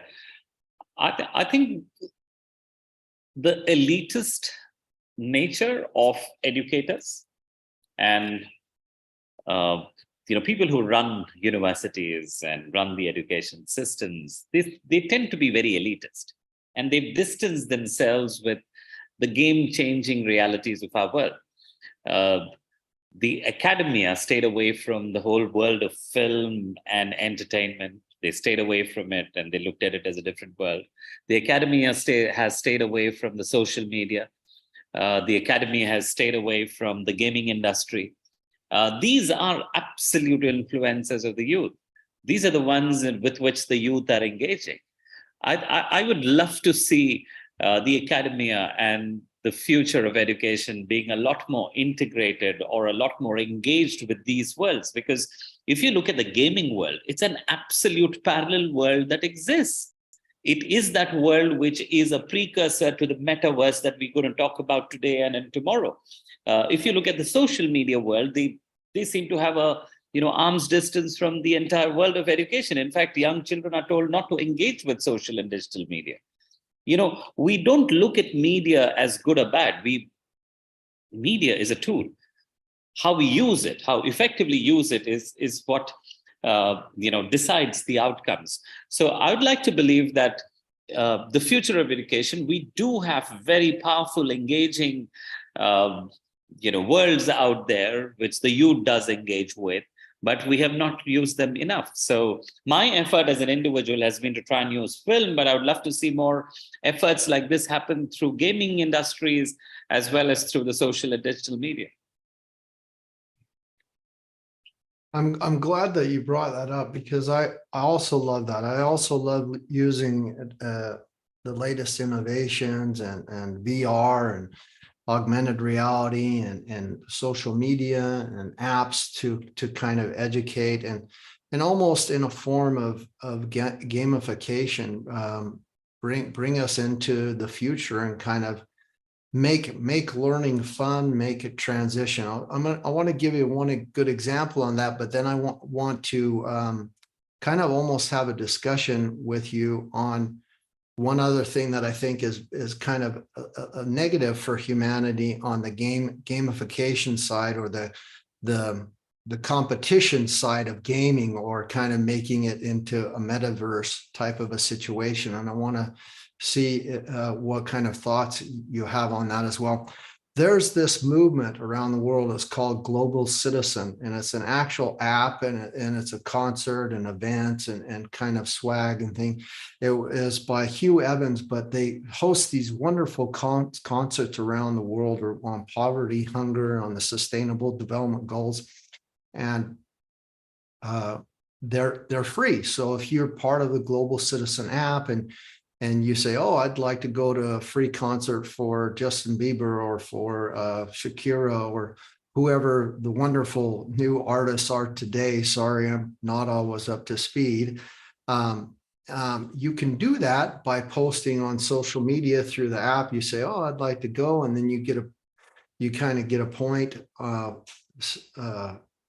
in this gamification part of Global Citizens. And then they allow you to go to the concert for free, or to get a hat or a shirt that says Global Citizens.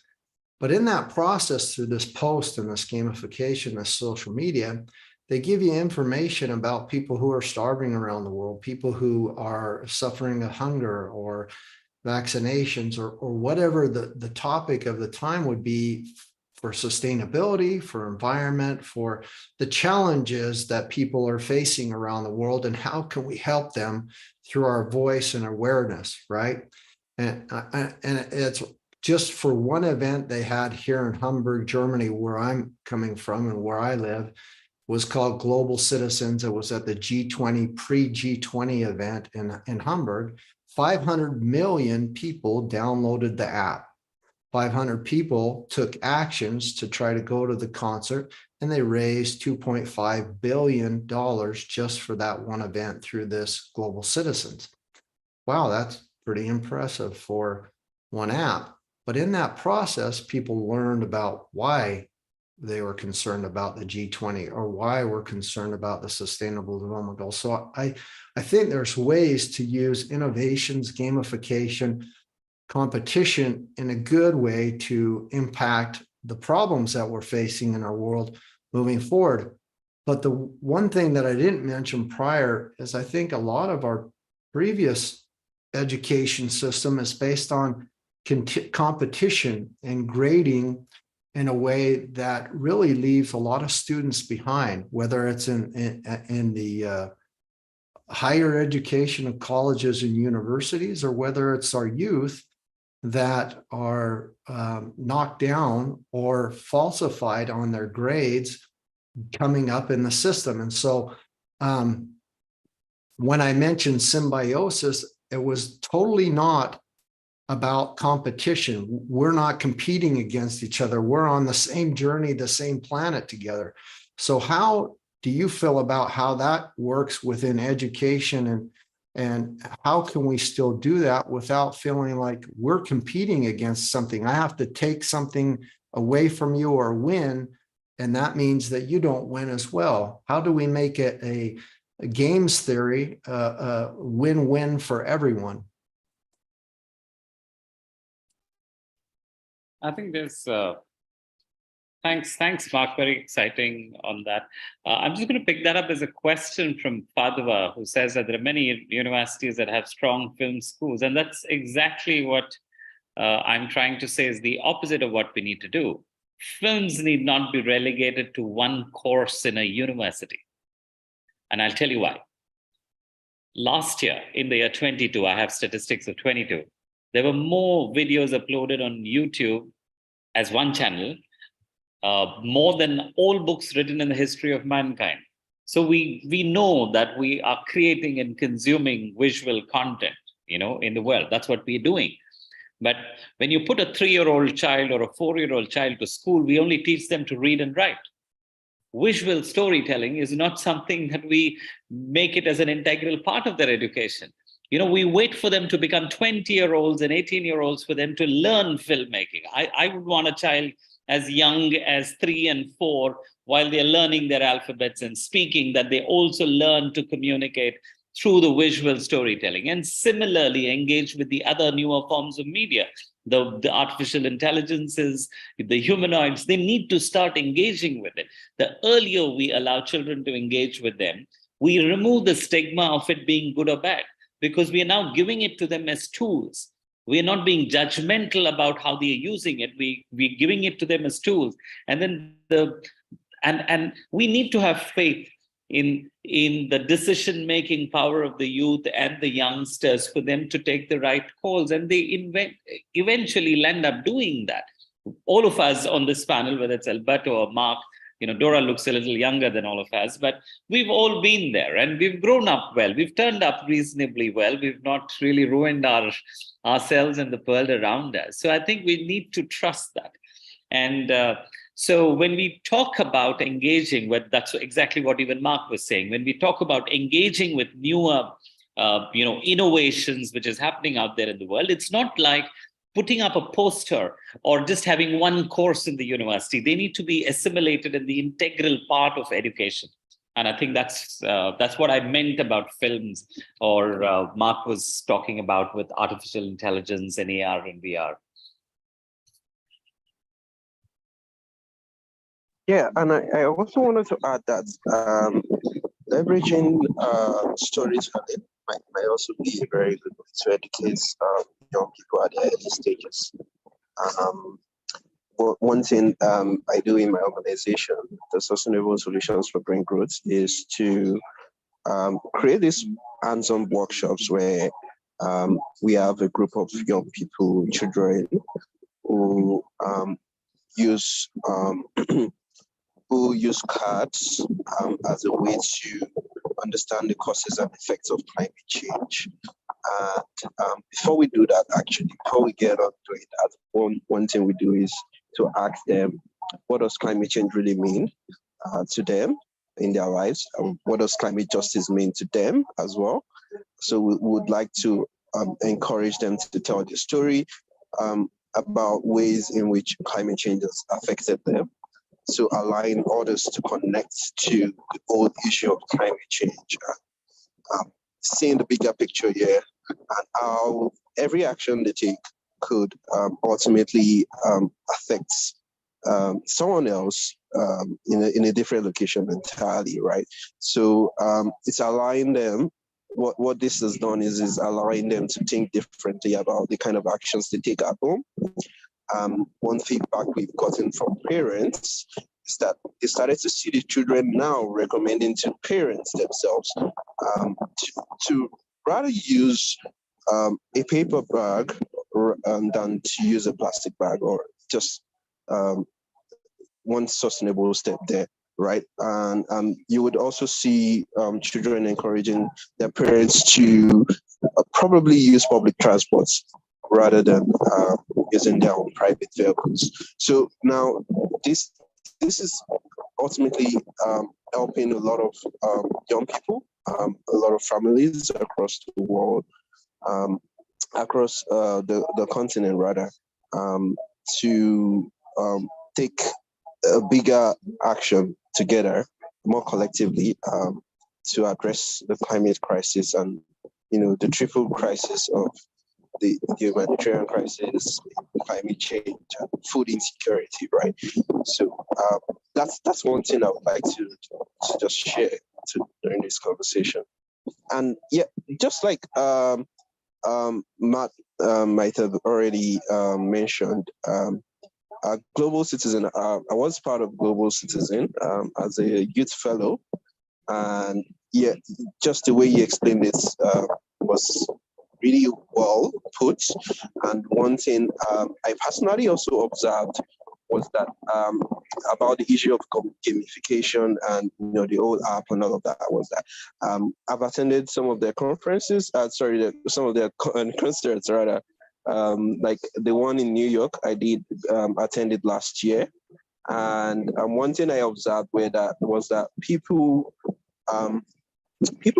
were not necessarily taking actions because they really cared or they felt it mattered. Some of them were actually just taking actions because they wanted to just see their celebrities, perform on stage and all of that. So I feel like that's a huge gap, and it's kind of like like a reverse to what we actually want to have. We really want to have people care about these issues, right? And not just use it as an opportunity to just maybe see or get to watch live performances or stuff like that.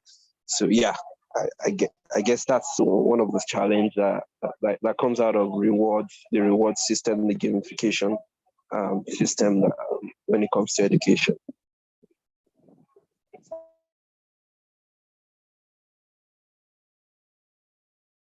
Thank you, Aziz.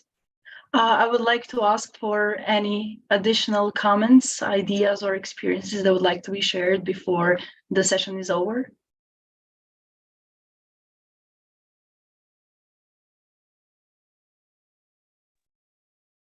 I'd love to say something. So the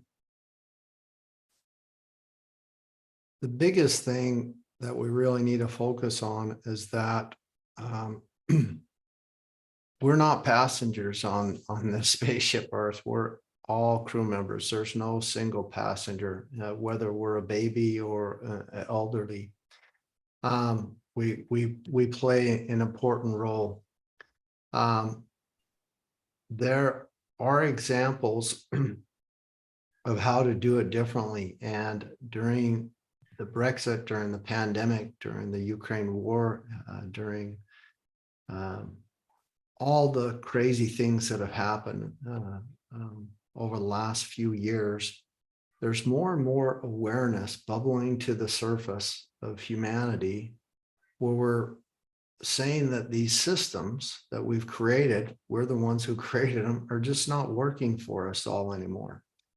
And that's why, as we began this, it's important to ask yourself this question: what does a world that works for everyone look like for you? And let's see how we can create together the future of education and create a new framework for the future of education to ride on that will work for everybody in this world, because it needs to be an inalienable human right for everyone born to the right of a quality education. And if they don't have food and water and a roof over their head, people don't care about education, but that's part of the process. That's that bigger picture of that infrastructure and that foundation that is needed to get there. And so I hope in the future we'll have solved those problems, because a lot of people are thinking about that today. And we see, just alone from Greta Thunberg, she said, I'm learning all these things in school, but they don't practice it anywhere. They're teaching it to me in school, but it's all bullshit, because none of them are doing anything that they're teaching me in school. They're acting like, oh, that's just history. That's just the facts. And then You know, that's like telling your child the house is on fire and just going about your daily job.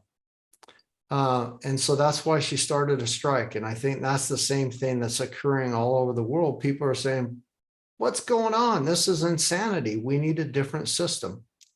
And we need a global system because we're a global civilization. We're a global humanity. We need something that works for all of us. That doesn't mean we don't have cultures and biodiversity and religion and languages and all those beautiful things that make us who we are, but it just means that we raise the bar higher, that all the basic needs and the basic things that we require, security, food, water, livability, roof over our head, education, that they're there. Because when we have those, we treat our planet better. And when we treat our planet better, we treat ourselves better, because I promise you, I wasn't dropped off with Spaceship Germany or Spaceship America, and my colleagues wasn't dropped off at Spaceship India. We crawled out of the primordial soup of this earth. We are all star stuff. The basic elements in our bodies are the basic elements in our earth. And yes, I was born from my mother, but if we take it all the way back, we crawled out of the primordial soup of this earth. More, and the basic materials in the majority of my body are microorganisms that are the basic elements found in the dirt right around my feet where I was born. I want you to know we can do this, and I'd love to be on the journey with you guys, because I know you know a heck of a lot more than I do, but I'd love to spark your ideas and thoughts, and thanks for my colleagues. Thank you, Mark. I just want to add one point. The fact of the matter is that 9 out of 10 young people on this planet don't get an opportunity to get into a good university. So that one individual who's going into university, you are not studying for yourself. You're studying for an entire generation sometimes. You know, you're the lucky person who had an opportunity to get into university. I don't think universities are instilling enough into those young people that they're the privileged ones to be going into university. They're the ones who carry a responsibility far greater than just getting a job for themselves. I think it's so important for universities to start focusing on building global citizens. We use this word, but I don't think we do enough in encouraging young people to take up challenges of the world. So the privileged ones, you know, coming from a country like India, I can very clearly say that, you know, if you're going to a university, you're the privileged one, then your responsibility is not just to build your own future, but to actually support a lot of others and safeguard the future of this world as well.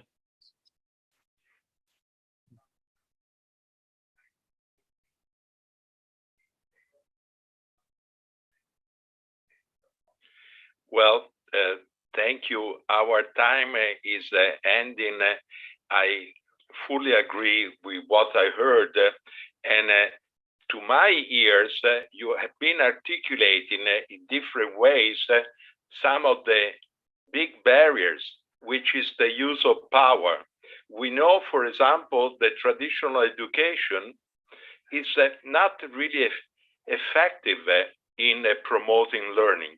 And we have 80 years of research showing the student-centered, the person-centered, people-centered education gets much better results.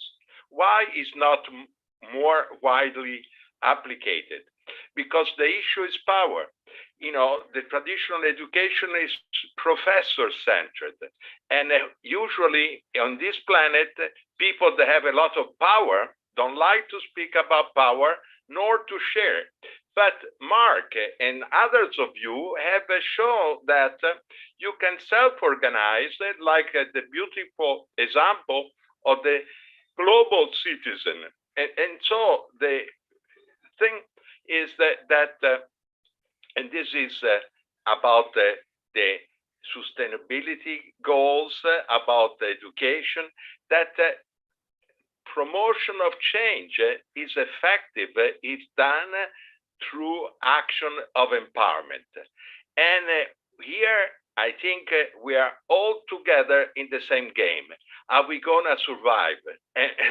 Are we going to stop worrying and making war to parts of ourselves, to others, to plants and animals of this planet? So now is the moment to decide how to use our personal power and organizational power to be part of the problem or the solution. By the way, effective education, in my opinion, would also teach about that if I'm alive today, no matter how many years old I am, I have some responsibility, not only rights, but responsibility for the future generation. By the way, we are promoting a discussion probably in September at the UN. The Board of Trustees just endorsed it a couple of months ago, what another sister organization has been promoting, the Declaration of Responsibility for present generation to future generation. Thank you personally as a world citizen for what you're doing in their daily life. And we need 10 millions more of people like you, and change would be more visible. Thank you. Thank you very much. Thank you, Alberto. Perfect. Thank you. Thank you, Alberto. That was great closing. Thank you. Thank you. Thank you. Thanks, Dora. Bye-bye. Bye-bye. Bye, everyone. Thank you so much. Thank you, everyone. Bye, guys. Bye. Take Bye. care.